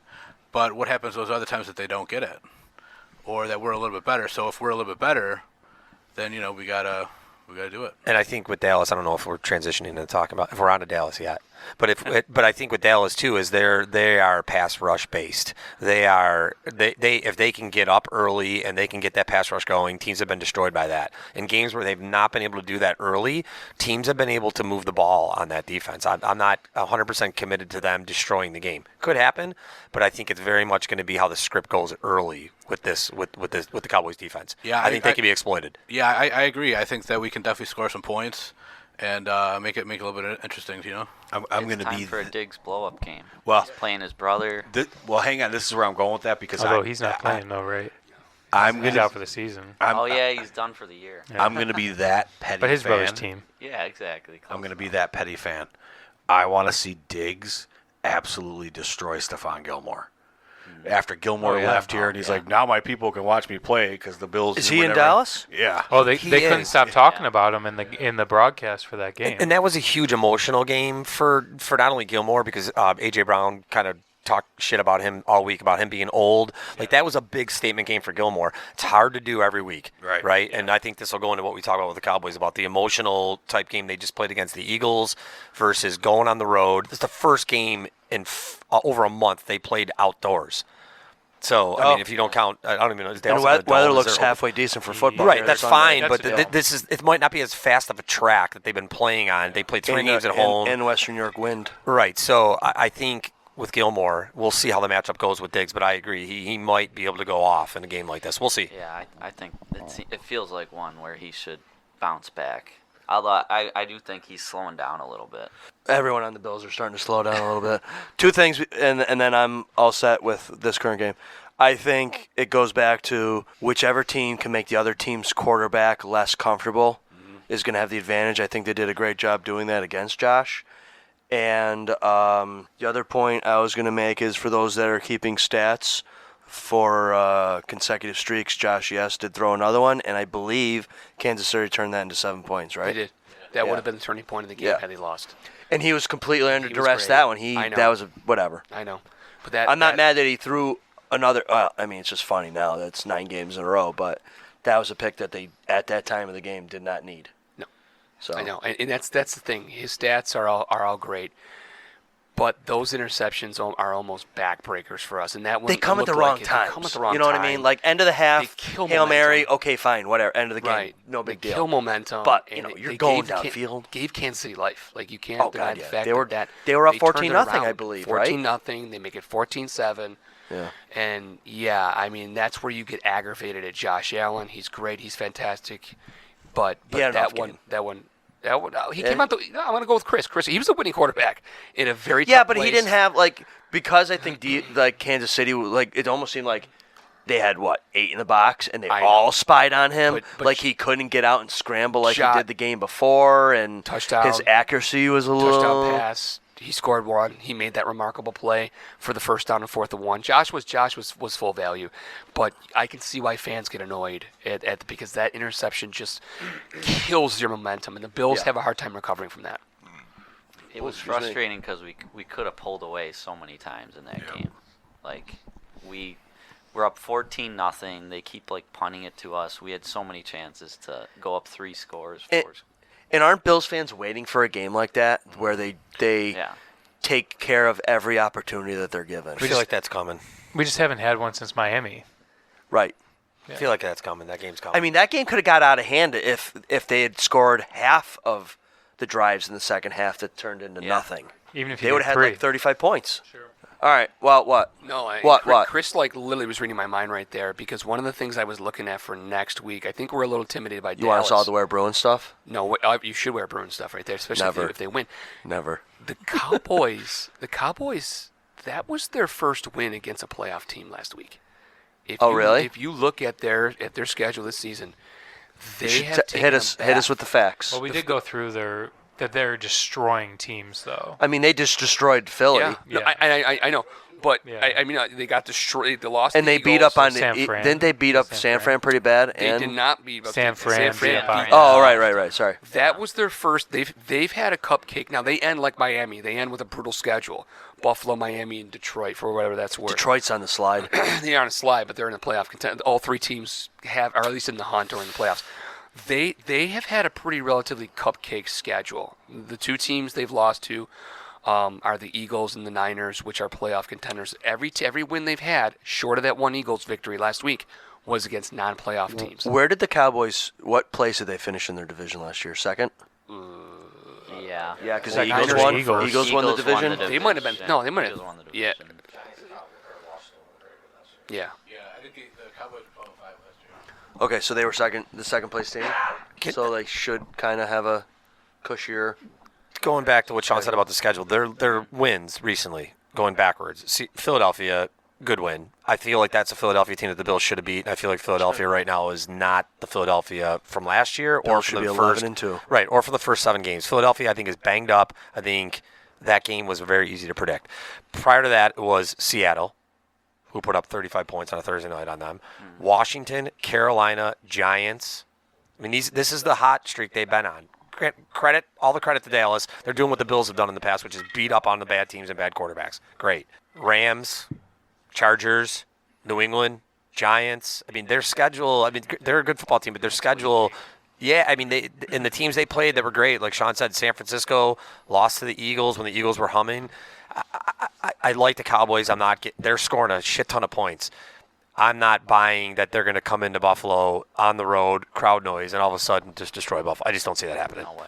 Well, I like to hear that too because it's going to be a 51-degree December day on Saturday, or Sunday, according to the weather. And what's the spread right now? I do what's, like that. what's the spread? for the Bills tailgate? The tailgate's going to be humming at 51 degrees in December. Humming, all right. Bills 2.5. Those are 2.5. We hate Vegas. A couple of points I want to bring up. Jeez. Chris right over here to my right, Woody for the most part, he's been spot on with his prophecies. And when he said it's coming, he took it right from my mind. It could come as quickly as Dallas based on what Dallas has done so far. And I want to talk about Mike too. Maybe his Mike- drink didn't Mike talks ferment about- enough yet. Yeah, Mike talks about being at home. You get a +3. Yep. I mean, really, it's a pick'em game. I mean, Yeah. 2.5 Yep. isn't a much. No. But the fact that they're favored, Yep. maybe, I mean, it's still kind of astonishing that Vegas is still picking them. But I would have figured Dallas 3. no kidding. No kidding. But Well, they they're on kind the of are road. picking Dallas if it's Right. if you're only Less if than- it's Right, up because by if they're two, giving Dallas so- 3, they're saying Dallas touchdown. Yeah, but if be- sorry, if it's you're a 10-3 football team coming off a gigantic win at home against a division rival, going on the road against a 7-6 team who's limped through the last month and a half, and that team's favored. Come on, Yep. right? I mean, Vegas knows this is. Yeah. It goes back to your referee conspiracy. They want the Bills in. I think there's a narrative. I think you'll see it again. What was the call we were just talking about that I missed and somebody brought it up? And the Murray thing. I believe that was a fumble. I don't think that was or an incomplete pass. I don't think that was a catch. See, I disagree. I think that was not a catch 100% of the time. I disagree with you, and I agree with you. And what I mean by that is, if it's called incomplete, I don't think they overturn it. If it's called complete, I don't think they overturn it. I think it was an easy overturn. Yeah. I just don't think he had control of that ball. We can nitpick it, but my point is, I think that goes to the Bills getting calls. I think that's going to start to happen because they have not gotten those all year. They just haven't. I will say it Year. first. Several years. I hope you're right because we're due. Well, I don't think they could overturn it after they overturned the Kelsey one before that, like a drive before that, and that's all. I think it was a catch too, but yeah. That's another example, though. Bills got that call. Yeah. The Bills got that call. And I kind of agree with you that the NFL wants the Bills in the playoffs, so the NFL wants the Bills to beat the Cowboys. Yeah, but I'm not really buying the whole conspiracy thing. It's just it's $1 billion. They'll take whatever. They print money, but I do think they want the good teams in. But I think they would really would want that flex game against Miami and Buffalo to really mean something. That's ratings right there. Well, did anybody look up to see if referees are full-time NFL referees? Or They're if not. They all they're have not. careers. I thought they were now. I thought that was the I thought argument that changed they were going to no? pay them enough that 'Cause that one was guy their was only a job. principal, one guy was. I thought they stopped doing that. Ed No, Hockley no. was an attorney. That's bizarre. Yeah. We need to fact check that. No, there was. Fact check I thought department. Hockley was just like a bodybuilder, and then he and then he did, Bodybuilder first, attorney Every second. referee He did now refereeing in his is part-time. jacked and wears like the tightest shirts. You got to be able to take care of yourself out there. First down. Yeah, they got it. They're like always just there. That's probably why they want to get on the screen so much. That's why they're making all these calls. 2 podcasts ago, I can't remember who you put up there on the screen, but you played a clip from this guy. His radio show was being televised. It looked awful. It looked like it's standard def on Monday, so last week, and he had about a 5-minute rant on refereeing going into the game 2 weeks ago, and he was calling for referees. It needs to be a full-time. You don't need to do anything else. A clip that I played? You didn't play the clip. The guy? The guy who you played. But to. you don't know who he is. I forgot. Was I it forgot. Colin Cowherd? No, it wasn't no, Cowherd. No. It might have been Bill Burr, but they do not get full-time salary and benefits. This just in, folks. We did fact check it, and they do not. It is not a full-time job, but they receive a 401k. Well, it is good for the NFL, but How do you get a 401k and it's not a full-time gig? I don't understand how you can't. They do not call it a full-time job. Well, that. Right. Let's see. I got here. you. Took me a second. We have to clear up the conspiracy theory talk, right? Like I don't think we can call it conspiracy theory, but it's a it does. narrative. It's an yeah. entertainment business, right?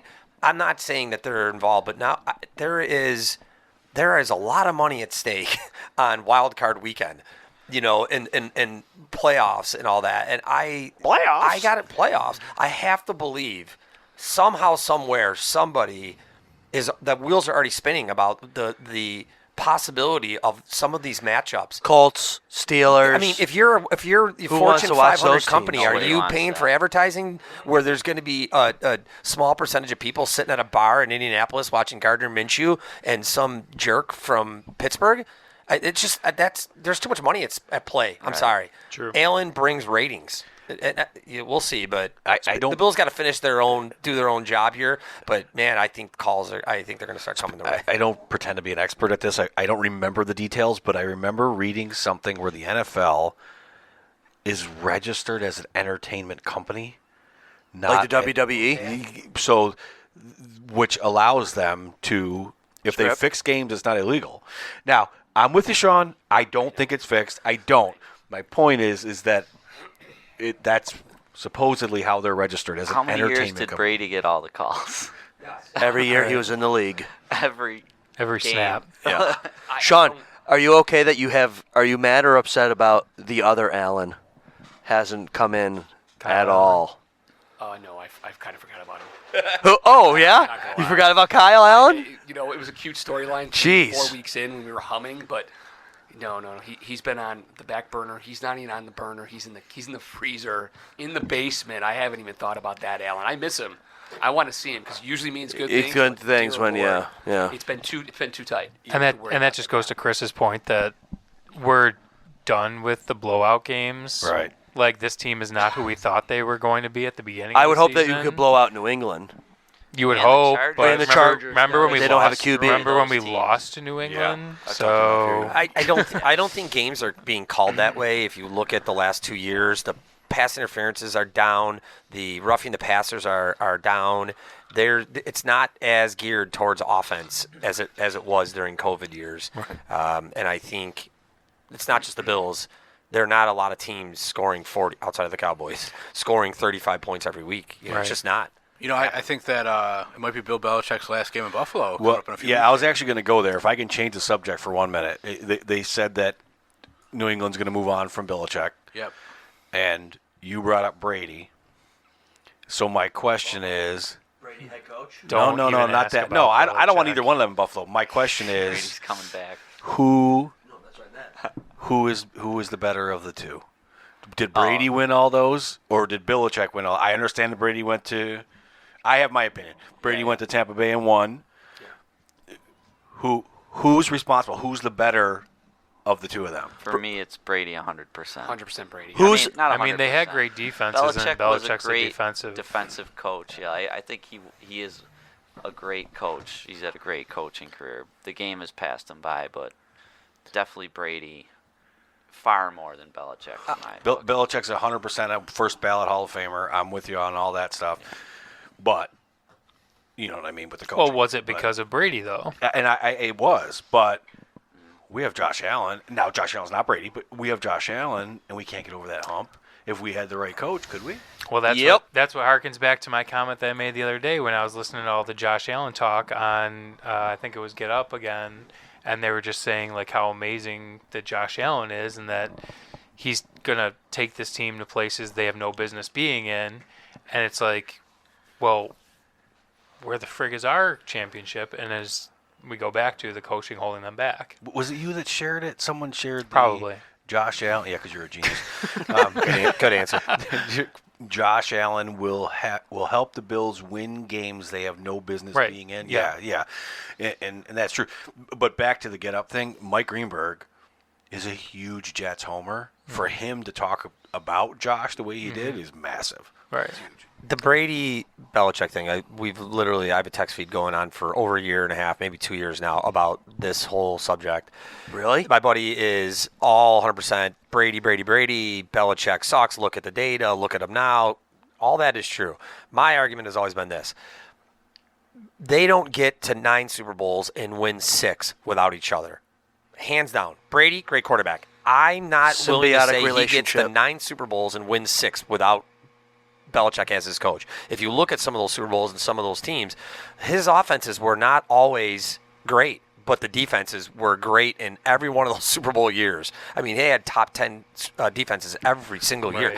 They won a Super Bowl 13-3 the one year, not because of what Brady was doing. What do they say now? Offense gets you the championships, but the defense wins them? Yeah, I just think I'm not a huge fan of Belichick, but I do believe that the fact that they worked together is why they did what nobody else has done. Yeah, but I will say to Tom, I hate Tom Brady. I'll always hate Tom First Brady. name I'll hate basis, everything I like he it. does. But that guy, outside of Randy Moss, you could put any receiving core in front of him, and he made things happen. Yeah. It didn't matter. He was taking Bills receivers during the drought and making them look like all-stars. Yeah, Chris exactly. Hogan. Chris Godwin. Yeah. Chris who? Like 7-Eleven, amazing. open 24/7. Yeah. So back to the possible or incoming vacancy for the Patriots.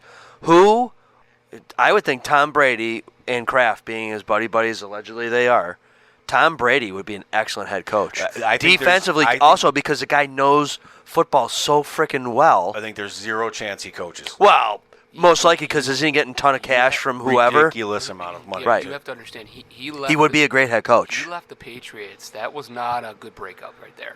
I thought I just saw Brady and Kraft he- hugging and Yeah, he holding was back hands. there for a thing, but still, but he's not going to coach. He would be a great coach. I would think he'd be a great coach. He is going to take the Pittsburgh Steelers former coach now on TV. Cowher. He's going to take the Cowher approach. He's going to be like, this is too cushy. Right. He's going to make a Okay. ridiculous. I was just saying that hypothetically he would be a great head coach. Well, the question All right, is, can F he, you. Well, there's a difference between being able to do it and understand it and think it and get other people to buy in and do it themselves. So is he a great people person? I don't really think so. I think everything I ever saw was him just blowing up on the sidelines and not really being like a, hey, Wish let's I'd get see on the that same on our page type of sidelines. stuff. Yeah. You Well, know, makes you wonder if Diggs is I always close. say Peyton Manning would be a great coach because he basically ran his own offense for how many years? I have a thought on that, and I'll tell you in 1 second. But just since you told me to go fuck myself, you know who I think would be an awesome coach is Gabe Davis. Anyway, I do not think Peyton Manning will be a good coach, and you want to know why? Let's hear He's it. so smart. And he's so detailed, and he's such a hard worker in so many things. I don't Perfection. think that would translate to his players. He is probably one of the greatest football minds to ever be involved in the game. Oh, yeah. I'm talking coaching level, senior level. I don't know how that translates. So you're Peyton, and you're studying film for 12 hours a day, plus practice, plus everything, and you're coming to me when I'm sipping my bourbon, trying to get me to do that stuff. Do you see what I'm saying? You know what I mean? He's one of those is quarterbacks that's a perfect fit. he His used only to way. go up. He Yeah. used to go up to the into the huddle and up to the line with 3 to 4 different plays, Right. and he made the choice based on what he saw. He can make any offensive coordinator look like a damn genius. You know what I mean? But Can I tie that into the Bills real quick? I feel like that's been the most glaring difference between Dorsey and Brady is that for the first time all season, I feel like Allen has been up at the line of scrimmage with 15 seconds to 18 seconds to be able to look at what is happening with the defense and been able to adjust. If you watch some of those games against Denver and wherever that stretch of losses were, Jacksonville, I don't know who else was in there, New England, it was downright awful Allen waiting for the call to come in, and they were getting up to the line of scrimmage with 7 to 8 seconds left. And that's a huge Right, thing you're for a hiking the quarterback. ball at Yeah, you don't know what the hell you're 1-0. looking at. Yeah, you know what you're looking at, and that's been way different. Allen looks way more in control. So I don't know how I just piggybacked on what you were talking. Oh, Peyton Manning right there. Yeah. Manning was able to do that because he was at the line of scrimmage looking at what the defenses gave him. I feel like Allen has been able to do that in the last month. But the difference between an Allen and a Peyton is Peyton studied so much that he didn't have anybody that they didn't have to tell him. He looked and saw what they were showing him and knew what to call. You know what I mean? He was just he was a genius at the line. I feel a zinger coming. So I just looked up how much money Eli and Peyton make doing their Manning cast. Yeah. Now, granted, they do one game a week, right? Right. Between the two of them, they get about $12 to $18 million a year. Yeah. Which is amazing. To sit just in your house sit- yeah. and look at TV and have 3 people watch come the on the game, show. interview some people. And that was the comment This I is was what we're thinking. doing. Yeah. Yeah. Peyton Manning, he's living the We need life to renegotiate right our now. contracts, Kyle. Yeah, Peyton Manning couldn't be living Need the to get a more contract. fun life right now. Right. Like he just looks like the dude's pretty funny and Yeah. pretty cool seeming. He's in like a million commercials. He's doing all these fun things. Have you ever seen his like, opening monologue for the ESPYs? No, I YouTube don't that? believe so. Hysterical. He hosted it years ago. Yeah. Hysterical. Well, Yep. whose roast was he on? Was that like the Trump roast or maybe Rob Lowe or something? But he was on one of these Comedy Central roasts, and it was awesome. It was amazing. Yeah, he's just a great Since guy. we were talking about money, we talked about the Jimbo Fisher thing the last podcast. We have to talk about the Ohtani contract. This guy, He did them a favor. Big yeah, favor. Yeah. $700 million. He's only collecting $2 million a year for the first 10 years. which is amazing. He'll Yeah. be out of the league by then. Yeah. He won't even be in the league. He's in 10 collecting years. $2 million a year for the first 10 years. Another Bobby Bonilla contract? Yeah. Yeah, Pretty much. I but think it's way actually more money worse. and not Yeah. as long, but yeah. He also has a suite. He has a suite written into his contract for every game and all playoff games. One thing that's cool is he wrote into his contract that he would donate a certain percentage of his contract to charity every year, all the way through to the end, which helps him anyway for tax write-offs. Sure. And there's some kind of clause in it that he can back out of it if the owner sells the team. So if he doesn't want to play for that owner, I mean, I can't see anybody selling the Dodgers, but sure. Well, didn't this guy just buy the Dodgers not long ago? I'd have to Google that, but he's gonna. Magic Johnson's in that organization now. Yeah, he's part owner. Okay. Well, after the first 10 years, for however 10 years after that, whatever, he's going to collect like $64 million a year to be all but retired. Right at that point, he's going to be retired. So, I want $64 million a year to retire. Dodgers are going to ruin baseball. Everything I need. Well, you know what's funny about you saying that, though? So I actually had this conversation with a buddy of mine because we were talking about payrolls and stuff like that because the disparity in baseball is ridiculous between the highest teams and the lowest teams. Like Ohtani himself, just averaging it, if you would just say he took the $70 million, which he didn't, he would have himself made more money than four organizations, 4 or 5 teams in baseball, or at least it was close. And it's ridiculous. It's like the scene from Moneyball, the movie. I feel like we brought this up a couple weeks ago, but where the Brad Pitt's in there asking for money, and the owner looks at him and says, "Yeah, we just don't do that. We don't compete with those big franchises, the Yankees, and and I feel if we could cross over to hockey real quick." Sean, I feel like there we go. I was watching to hope that they were going to go down. That's a lot of what the Sabres are up against as an organization. They just are not in the same ballpark and league as the Vegas Knights, as the New York Rangers, as the Toronto Maple Leafs. And going back to this contract that Mike brought up, that's the problem with I feel like hockey for sure. Baseball you would know more about, but I feel like that's the same thing. It's the same 6 teams that are in the playoffs, I feel like, every year. Maybe an outlier once in a while, but... And the only difference is that, I mean, at least hockey has something of a salary cap. Right. Salary cap.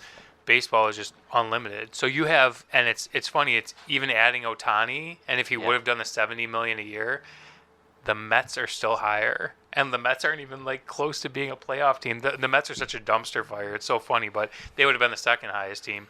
But them, the Red Sox, the Yankees, just everyone you would think would be a top dog is, and it's just like, how do you expect these other teams to compete? Our bourbon guy, his name is Rob. When Rob comes on, he's a Mets fan, so have fun with that. Okay. I mean, I like the Mets. He'll give it right back. I wish that the Mets would do something right, and they look like they are at the beginning of every season. Every year I think the Mets are going to be good, yeah. Actually, that's how Bourbon Night, which I've explained to you, where we stock everybody's bar, that's how Bourbon Night was started, because I'm a Cubs fan.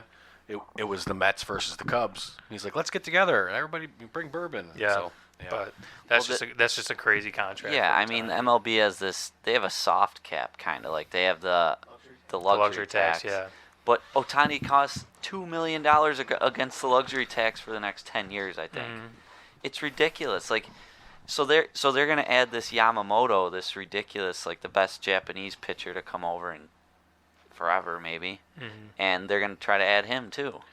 Wait, who? They're going to be unstoppable. Yeah. Let me look. For years. They were saying the only thing that you have to do with these contracts is, I believe it's in year 2 of the contract, you have to show that you have the cash to cover the remainder of the contract, and you only have to like show it for like a day.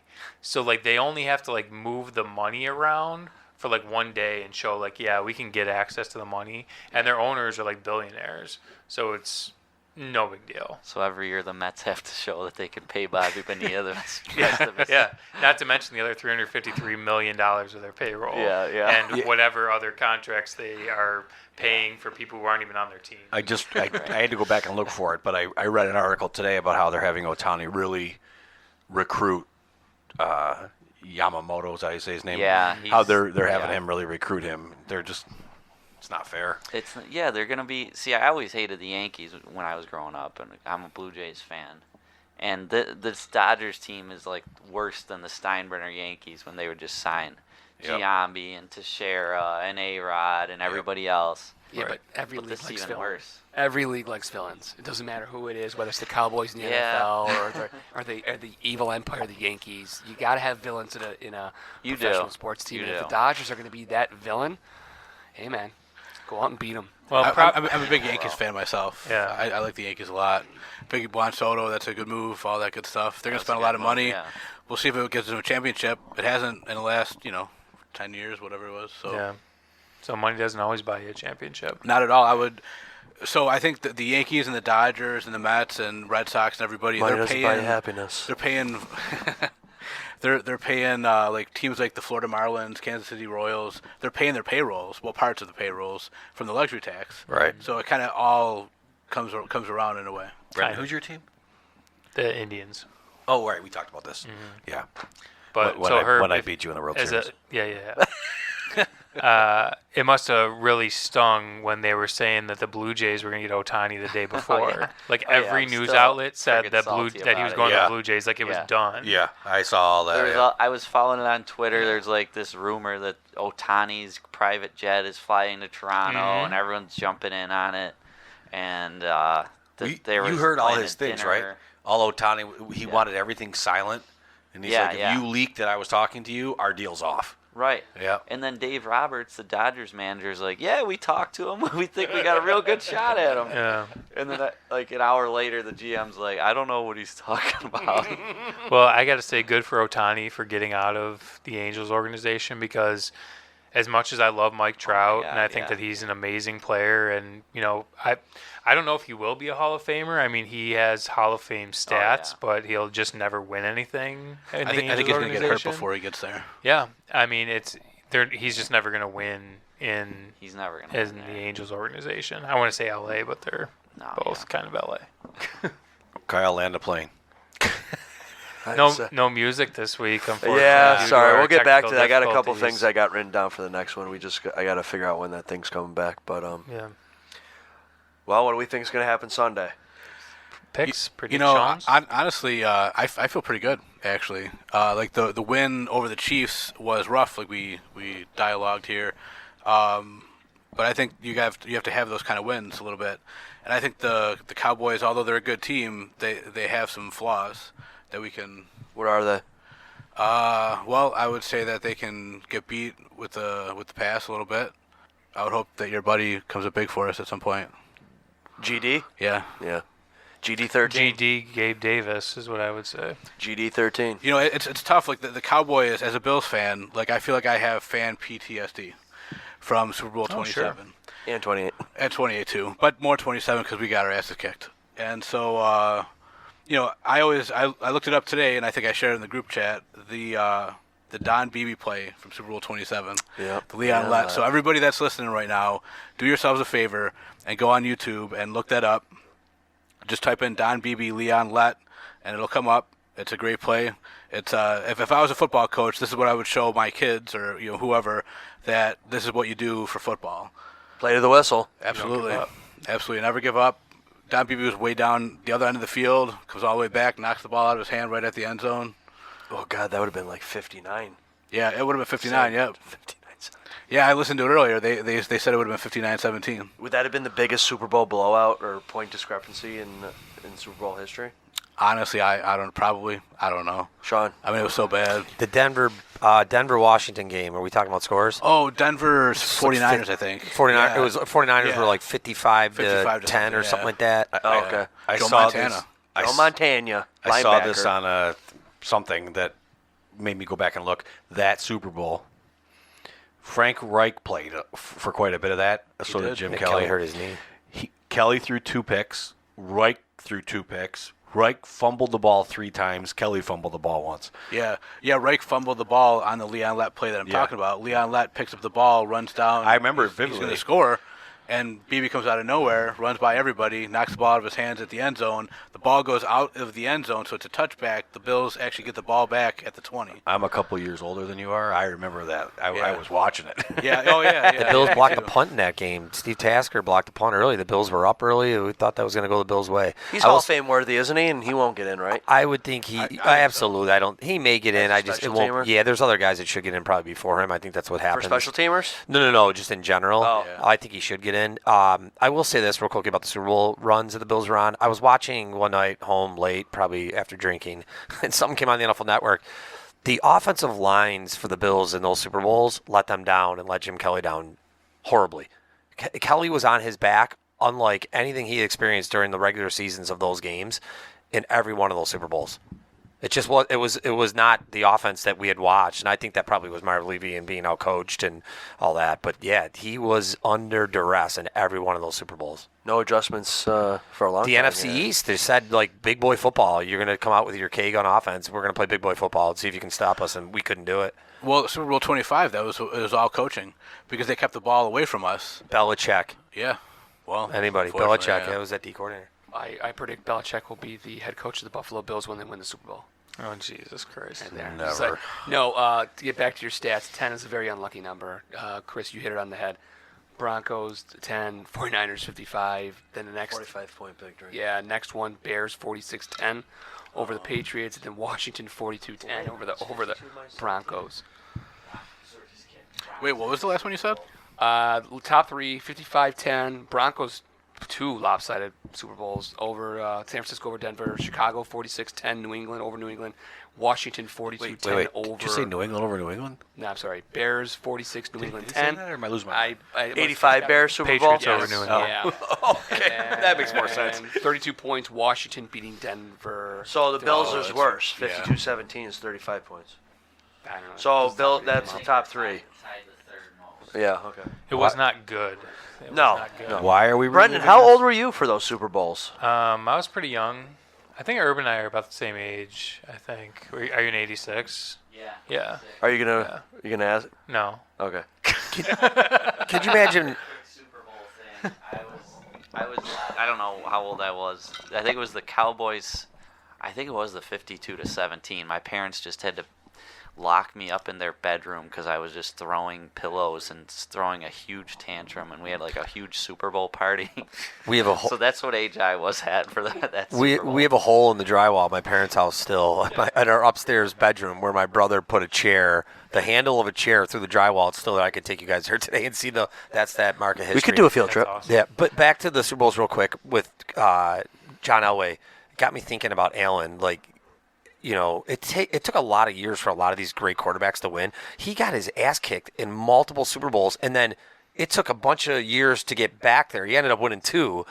But, I mean, if you look at, like, Manning and Drew Brees, all these guys were capable of winning it early on in their careers. I don't think quarterbacks will be playing this day and age as old as they did back when Elway was winning, right? I don't think Allen will. Yeah, I don't think Allen will. Allen's not that type of guy. I think Allen, Brady's the last guy that's going to play that long. Allen's going to run into a Roethlisberger type situation. Like, eventually you carry the ball long enough and take those hits. Your knees will start to he'll slow down, and it'll happen fast. So the Bills are going to have to take advantage of that. But, yeah, it took a long time to get there. Next question. Speaking of Allen, real quick, sorry. Go ahead. They did call his number on a design run. He did pick up a first down. A couple of them. Yeah. Yeah. All right. Sorry. Blackout. Would you guys take John Elway's Super Bowl, history and career for Josh right now? Yeah. Well, Yes. I got one, so Both. yes. I think I'd be I think- dead by the time we got There you to go. his, 2 Super Bowls. Oh, Herb. Like, Yeah. I'll Yeah. take He one. didn't get him So, till yeah. he was 37 and 38. I don't know like if that. Allen is going to be the same. Because what we see Allen as a pocket passer, what Dorsey tried to make him and McDermott did, he wasn't the same Allen. Allen has to be a dual threat guy to be successful. Yeah. And that's eventually going to be – that's not going to be a thing with him. So that window for him is probably shorter than most quarterbacks, The in only my thing I'll opinion. say about that is that we were just talking about Lamar Jackson. Like, he's been in the league pretty long time at this point. Same as Josh. Same Yeah. year. Yep. Is it the same? Same draft, yep. Oh. Yeah. Why do I feel like he's been around longer? Am I crazy? Anyway. I don't know.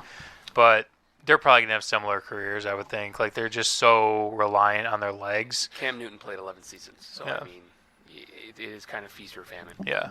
And, I mean, Cam's last couple seasons were brutal. That might have been making Yeah. of the team. Yeah. I think the Bills are a little more equipped. Who did he than finish with? Cam. New England? New England. Yeah. Denny, what's your score? When his Hold on, hair we got, didn't even when his go- we hair didn't go got right. crazy, he Jesus. got terrible. Oh, fine. Okay. Okay. All I right. forgot you were talking about that game. All right. Brendan, go ahead. Oh, I don't have a score yet. He's writing- No, did you want he's to writing it down. Did you want to do your prediction Denny's- for at Denny's least talk score. about it? Do you want me to make one up real quick? You don't have to give a score. I just didn't. If you wanted to give a synopsis or a Oh no, prediction. I think that Dennis did an amazing job giving a synopsis of the upcoming game. Okay. I bet Whoa. against the Bills. I believe. Do you have the thing up? No, you don't. We stopped putting them down since the Jets game. I thought that we put in Kansas City. Because I could have swore that I said Kansas City was going to win because I was going with my... Did we not? Yeah, we were putting predictions in. I could, yeah. I don't know, Brendan. I drank a lot of bourbon apparently that night, so. Were we not on top of it? I don't know. Yeah, no, I don't remember. Anyway, so I don't know what I freaking did with this thing.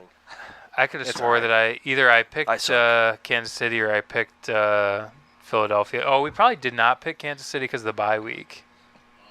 That's probably right. We probably last one we picked. Yeah, it was a probably split episode, Philadelphia. so you guys maybe didn't Yeah, pick there that. you Yeah, we probably I remember picked. we picked them. We made the picks. Did we? Oh. Yeah. I did. So where the hell is that? They're in I the got too many archives. USB things plugged in. Herb, were you here for the the Pogues then for Yeah, the 'cause song? he Yeah, he was. Yeah. Okay, then we Pogues. did make picks Yeah. then. Yeah. Okay. So I remember that. Yeah, I remember he picked, peaked at Michael Jackson? That was his peak yeah, of life. That's right. Yeah. Dangerous album. Yeah. I didn't know if that was his one he was embarrassed to admit or whatever, but. I got a good one. I thought of one the other day. I got a good embarrassing song to admit to. But next time. regardless, so I picked. I'll happily admit that I picked Kansas City, and I said if I was wrong, I would be happy with that. So I'm going to do it again. I'm going to pick the Cowboys, and I'm going to pick a. I think it will be a close game. I think we're done with these blowouts, even against us. I'm going to say Cowboys 35, Bills 32. Michael. I'm going to disagree with you. I think that the Bills will I pull happily this out. accept that. I do think it'll be a close game. I don't think it'll be that high scoring. I'm going to go off of my 31 prediction every week. I'm going to say the Bills are going to pull it out 24-17. Part of me wants to say it will be a low-scoring game. The statistics don't match up, though. I think Dallas scores. They just score, even in the games that they haven't been in. Outside of like one or two, they seem to score. I do like the Bills, though. I think this game being in Buffalo, with a little bit of a heater that the Bills are on right now, I think that changes things. I think the Cowboys are a different team on the road than they are at home. The stats would back that up. I don't think this is going to be as fast of a track for them. I think coming off that emotional win against the Eagles, I feel like they are going to try and pound the rock on the Bills a little bit here in this game. But I like the Bills. I think the Bills come out with a W. I think the calls are going to favor the Bills. And I like the Bills in this, probably 29-23 Bills. Sean, before you start, if Bills don't get any calls, I was going to say the same thing. what does that tell you about your theory? I think we're talking about how the Bills get calls next week. If they don't get calls and it's blatant that Dallas gets the calls, even at home, does that just blow up your whole storyline? No, I Okay. think that Dallas being on a heater and being probably one of the top 3 teams in the NFL is a thing. The Cowboys are a brand. So America's team. if that continues against the Chargers, then I'll eat crow. But I just don't see that happening. Okay, before we continue the any Bills at home further, get the calls. Well, and I think that could also be kind of work against us too. To your point, that they want a good divisional race between Philadelphia and the Cowboys. And if I'm not mistaken, I think Philadelphia still is leading that division even with this loss. No, they tied now. Dallas is now. Okay, so it's close. So I think that they want a good race out of that division. So it's Definitely. possible that we don't get the calls if that's really a thing. I just remember the movie Sandlot where I forget what Smalls does, but they take off their gloves and they throw them at him.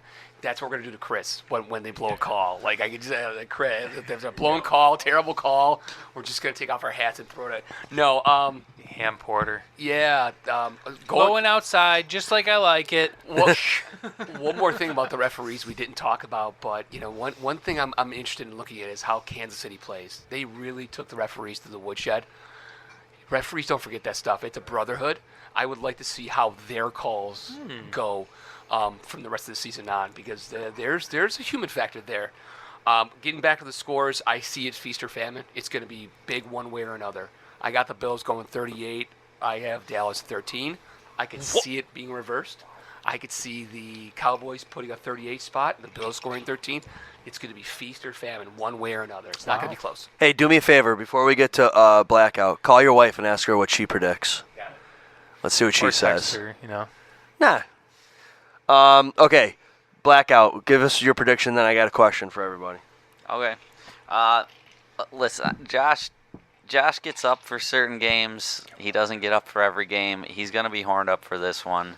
Did you say horned up? Yeah, Horned up, baby. We're gonna. Yeah, Is that like he's gonna be football? raring to go. Like he's gonna be ready. We're gonna put up points. I'm gonna say, man, I like Sean's number at 38, but I'm gonna go. I'll go 31-22 Bills. 22. Yeah. When's the last time you've seen a 22? Could be scoregami. It could be a scoregami. I don't know. No, I doubt it. That was a scoregami. 31. You don't know 21. scoregami? Score that's never happened before. There's been a couple. Got to of them follow this it year. on Twitter. Scoregami. Okay, is the pick? Are you putting her up to the microphone? Oh, yeah, put her up there. One more time. Oh, we have our first wife debut. Go ahead, Stephanie. 21-28 maybe? All right. Who? Who? Bills? No, I Oh. don't know. Quick hang up. I don't know. I really want to say the Bills. I do. But your heart's I yeah. don't think so. Jeez, Did- all the big talk that Sean's had about Did you your husband and tell you how his you're pick? just diehard Bills, you're picking against them.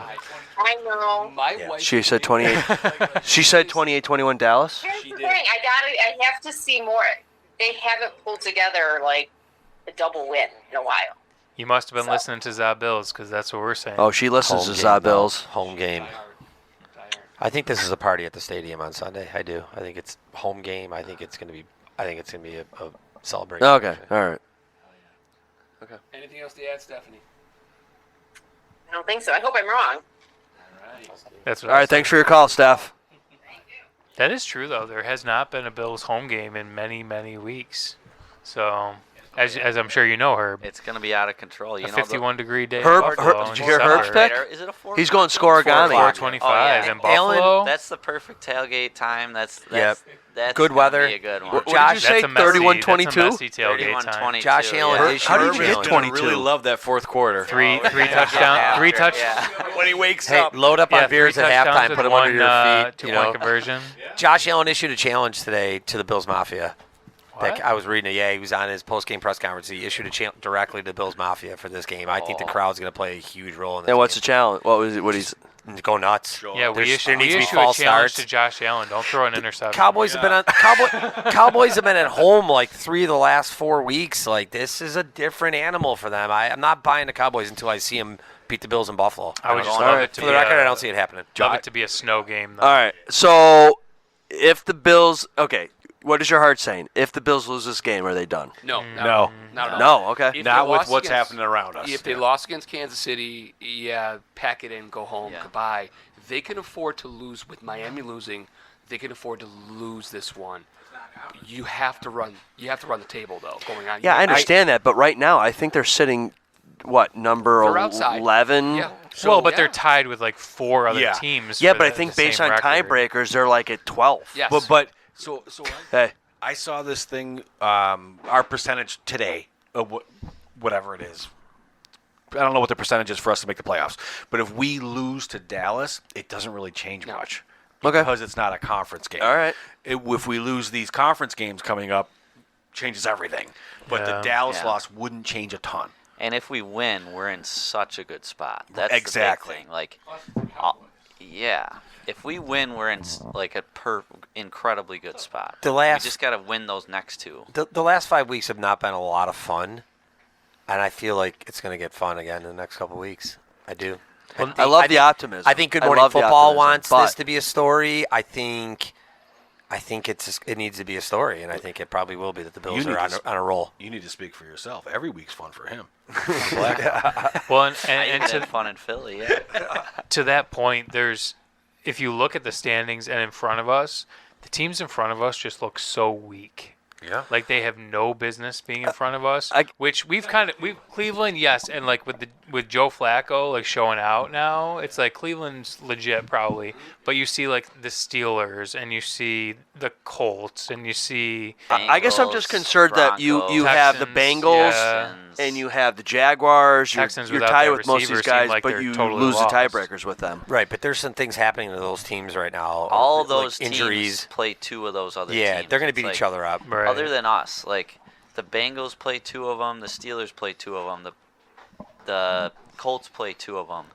All of them play 2 of each other. The Bills can get in Except with I 10 think us wins. and the Broncos, We just got to maybe. take care of business. That's exactly it. Yeah. I just don't want to have it where we take care of business and then other teams also take care of business and then we're one game out. I just don't think that will happen. I think, like we just said, like they're playing each other so much that I think they're going to inevitably have some losses. There's not going to be 5 of them getting to 10 wins. Right. Especially now after the Steelers lost to those 2 shit teams back to back. Right. So there were some good things that happened for us. Like yeah, I think if you win 10 out, wins, you are definitely in. Yeah, and 10 wins, you're probably in. Just randomly pick the Bengals because you had mentioned them. Their Final Four is against the Vikings. Okay, that's kind of a toss-up. Steelers, Chiefs, Browns. How many are they going to win? They go 2? Maybe 2, maybe 1. I mean, I don't know.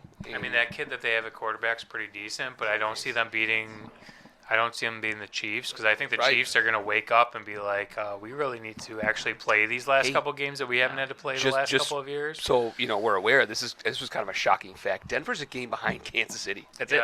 One game there. Denver's, and we lose a tiebreaker to Denver. That's crazy. Denver's got Denver where they were at the beginning of the year.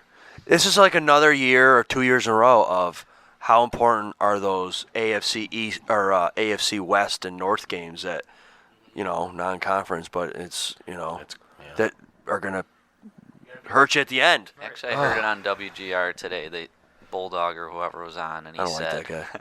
He said our playoff odds if we lose against Dallas but then win out are over 80%. So the Chiefs game and the Dolphins loss, all because they beat the Chiefs. That's why. God, what a change in a week with beating Chiefs and Miami. It's a week to week. Sean, we're going to be having a different conversation. I think that depends who we lose to, though, because if we lose to Dallas, it doesn't affect us as much as losing to an AFC team. Yeah.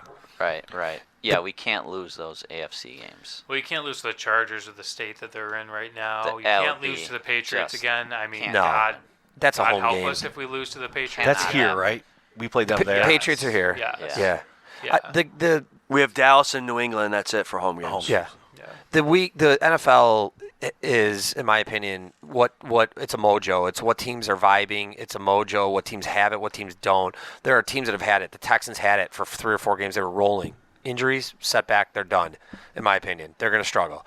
The Bills haven't had that all year. They've been win 1, lose 1. They had a couple games early on. We said all along, you had to get hot and healthy towards January. They're not so much healthy, but they're healthy enough. I think the defense has proven that. Sure. But they're starting to get hot. That's key. That's a key. They're now, in my opinion, going to be in the conversation. They have not. They've been flying under the radar. Rightfully so. They were 6-6. I feel like this is the Bills' stretch. I think barring any more defensive injuries, I think the defense is going to keep doing what they've been doing. They've been very consistent so far. My concern is how consistent is the offense going to be. The offense has now got to score a ton of points because these games, like you said, are going to get grinding, and it's not going to be blowouts. Offense has got to take care of their shit. I feel like the hardest defenses they are going to face, they've already faced in the last couple of weeks. I really do. I think Then we shouldn't have defenses problems moving forward should not be a huge issue for that offense. Then we That's just got to score. All right, so I am feeling very good about this game, so I'm going to pick 31-28 Bills. So hopefully I'm not crying my cornflakes, but we'll see. So go Bills and fuck the Cowboys. Nice. I agree with fucking the Cowboys, but what movie we watching? Didn't we talk about that one week? You got to edit that one. We talked about that. Anyways, How did we get here? I'm going to pick against the Bills. I think Dallas is hot, and I think they're going to come in. I think the Bills are. I saw enough in that game where they probably should have lost it, but I'm glad they didn't. I'm going Cowboys 28, Bills 24. Sorry, Josh. Prove me wrong. Yeah, that's how I feel. You can do it. You can do it. We suck again. Lots of Sabres. Sorry. Speaking of Sabres, I've been watching the last couple games. I thought Levi was going to have a longer stint down in Rochester. He goes down for a game? How many games did he play down in Rochester? He played 2? But that's how'd he do? UPL was sick, though. He had a shutout, and he won one. He had won both of them. Oh, he comes back, and now he's playing hot. Well, he came back up because Ukko-Pekka Luukkonen was sick. UPL's playing. And Comrie's hurt, or no? Well, and Comrie's due odd now, man so out. maybe he's going to be down. Yeah, late night. Yeah, 10, Avalanche. Colorado. I ain't staying up for that. Isn't Comrie hurt? I thought Comrie's hurt, and that's why they brought But the reason why they brought him up, though, is because Luukkonen was hurt. I thought Comrie was the backup to Sick. Levi the last couple of Yeah. games. He has been UPL because has. UPL was hurt. Right. Was sick. Comrie wasn't hurt, though. See, this is the problem when you have 3 goaltenders. You can't keep them Right. straight. It was a perfect time to call him up too, because he's from Boston. So we played And he at played Boston. against his amazingly. his That other was- teammate. And That was who just a won that great game, game Sean? against The Boston. goalie. Probably the best game against Boston in the last. Oh, we 4 talked about years. that last time, but let's talk about it again. Sean has Well, amnesia all of a sudden. We haven't potted since they beat Boston, though. Yeah, we did. No, they didn't. Yes, It was we last beat week. them, right? Yeah, but it was we last beat them. week. We haven't done the pod since then. Marchand has scored like 30 of their last 31 goals. It's not sustainable. He's a rat. It's He's not. terrible. It's not that I don't like. I him. wish we had a rat on our It's team. not I the wish same- we had a it's guy not like the that. same Bruins team that we're used to watching. I was Eric watching- Robinson's playing pretty good. I like it. We actually have a body in front of the net. I'm watching that. That guy's been great. I'm watching that Boston game with my stepson, and he's like, "Man, I hate Marchand." I go, "Listen, I do too. I would love to have him." A player like him. It's like Makachuk. Like you can't help and want that guy in your team. Did you see him, Kachuk? He's the only guy to ever get a penalty on a penalty shot. How the hell did he get a penalty on a penalty shot? Because the goalie poke checked him, and he got all pissed and came Yeah, back. Slashed him? Yeah, and he got a penalty for it. Nice. Which? That's a Kachuk thing to do, right? It is. Yeah. Oh yeah. Rob Ray's been all over the national media. Yeah, Rob Ray got hit in the face the other night. Yeah. In the face. Yeah. Which he had no other option but to stay out there. Like you're Rob Ray, you can't be done for the night now. Like you have to be out there. I can't You use gotta my show notes; it. they're covered in blood. I mean, Yeah. come on. If you go off, you're no longer Rob Ray. Rob's coming to town, 12/27. Wanted to know if we could pod that night with him and or do chicken wings, and there's some like pinball place. I don't know. I'm like, dude, I gotta go to work. You'll be off. You'll be Is that around, that- right? Is that Masudo Chow's? 12/27 is No, I think there's Wednesday. I don't remember the name of the place. I don't know. That's the only one. It's I know. not. No, I don't think it's that. It's another one out on Ridge near West Seneca, I maybe. don't know what that is. Do you know what I'm talking about? It's like a pinball place.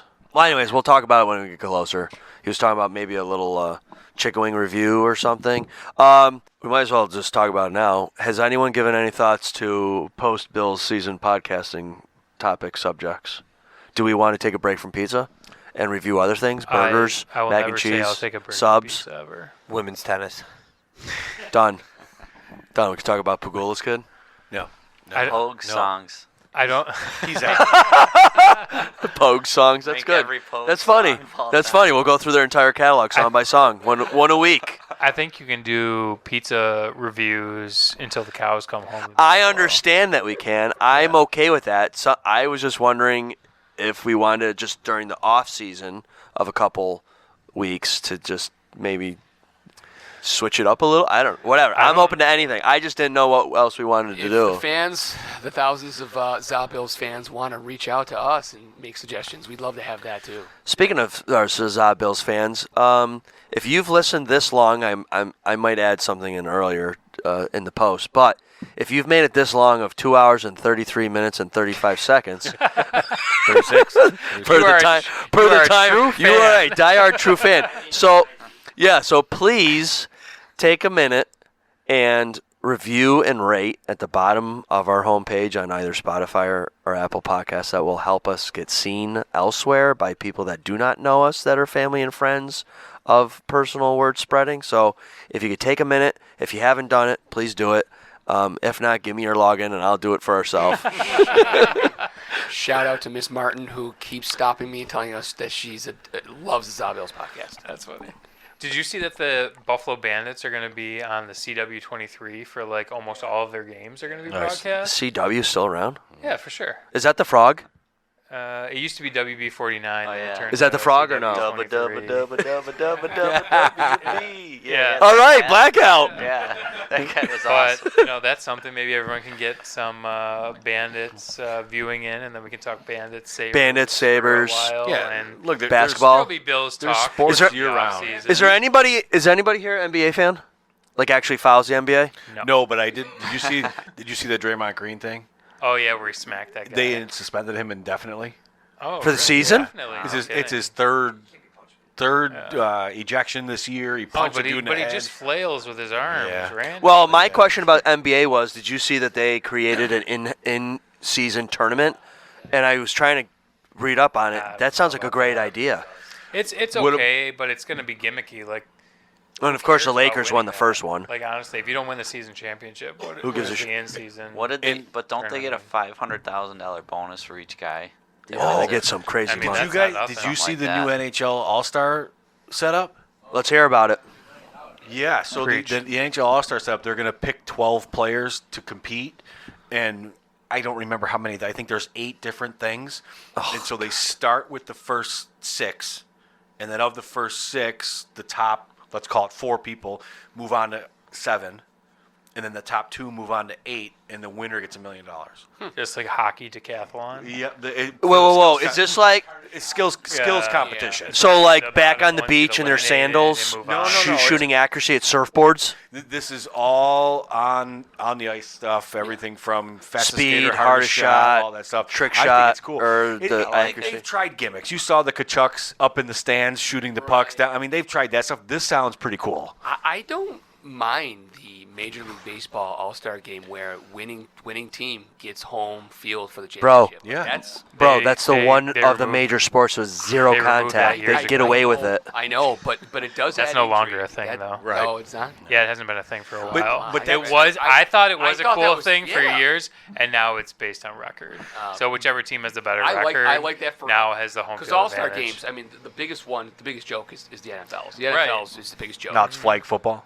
And then Yeah. Major League Baseball is up there. Right. It actually made the All-Star game mean Sean something. Taylor, rest in peace. Sure. Yeah, Yeah. And I mean, yeah, that's a classic if hit. if you were in the World Series, like hopefully much you as I love stretch it Mormon. to it shouldn't be a 4-game sweep, but I always liked that setup that made the All-Star game mean something. Folks, let me give you the in-house bourbon report. We have one empty bottle and one that's almost empty. That's your That's take the there, Kyle, that you that's the wanted, Japanese. There's no way I'm right drinking there. that much. Oh, it's just a little nip. That's You'll be enough to all right. power my truck for a week.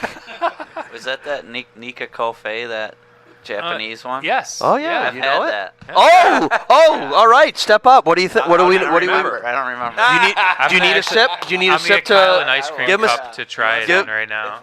Yeah. All right. We'll Let's get some go. ice cream cups. We'll get you 2 cups. Okay. Let him bring out the bottle. Who cares? Yeah. There's enough alcohol to kill any type of germs on Blackout.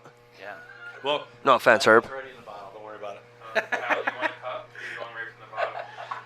Nah. Can you taste any rice hint? Hint of rice? And I'm not saying that like you know. Rice Just, grain or something? yeah. I'm just curious. Is that the way you do it? That's how I do it. All right. Fine. Would you like an umbrella? Well, what did my wife tell you? I don't, Okay, I two don't for me. taste any rice. All right, Herb. Pour it from the side you didn't put your lips all over. Or did you lip that sucker? Oh, yeah. And plenty. Okay, because I want to be able to taste that other stuff there. Is that better than this? This is my favorite one. Sorry. Okay, Well, folks. that's a 15-year. I can't. Yeah, you I'm can't. smelling the notes. Smells like gasoline or That kerosene. couldn't be like From that. a guy that likes turpentine. This guy likes. I thought you were gonna bring a scotch No, one night. I don't drink scotch. Who's No, got I the didn't bring scotch? No one. You wanted to do a scotch tasting, and I sent you I a thought puke you. emoji. I thought you. You're Mr. Scotch. I thought you said you were gonna bring some. I assumed you had some. when you I have talked some about- in All my right, bar. let's I hear it. always I do do. have some Johnny for Walker at home I I have could scotch bring. for people who like scotch. That's not God me. dang, that is not good. You want to try this? I gotta try the other one. For everyone listening, try it this is one, good. yeah. Well, finish it the is Nika. actually quite good. You want me to? in Blackout, as much as I love you, you need to use a glass for this one, please. I'm out then. It's too We got. classy.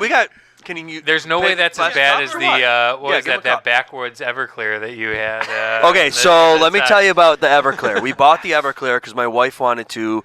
She saw something online She where wanted if you to forget take. what was going on like that. Well, or she something, probably or would what? love to forget what's going on, but no. She made a home remedied athletic equipment spray with Everclear. Here's that. Yeah, she used that watered with like some baking soda and some other things in there. Wow.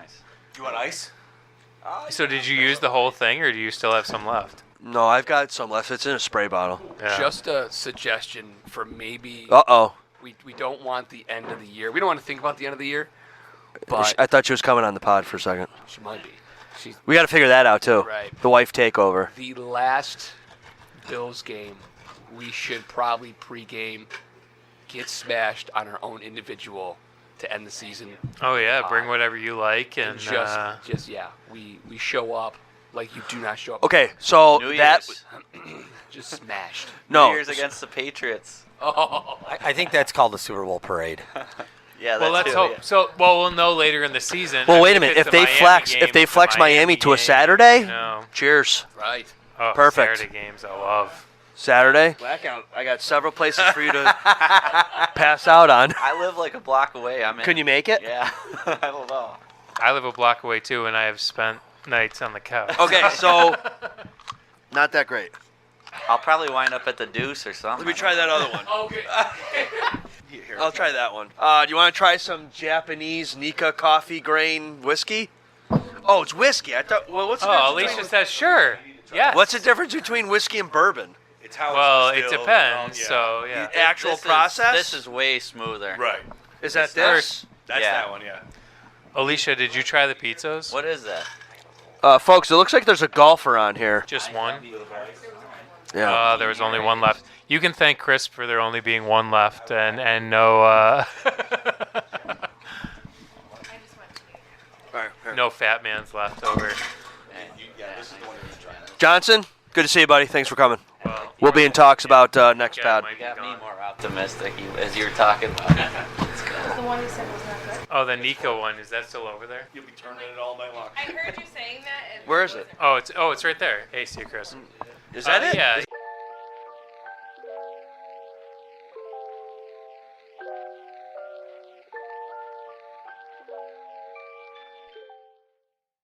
ZaBills Podcast is a presentation of Kmart Productions, sponsored by Dudzik Chiropractic and Empire Toe and Recovery. Please listen, then rate, review, and follow all episodes. ZaBills is executively produced by Kyle. Executive sound engineering by Kyle. Art, lighting, music, also by Kyle.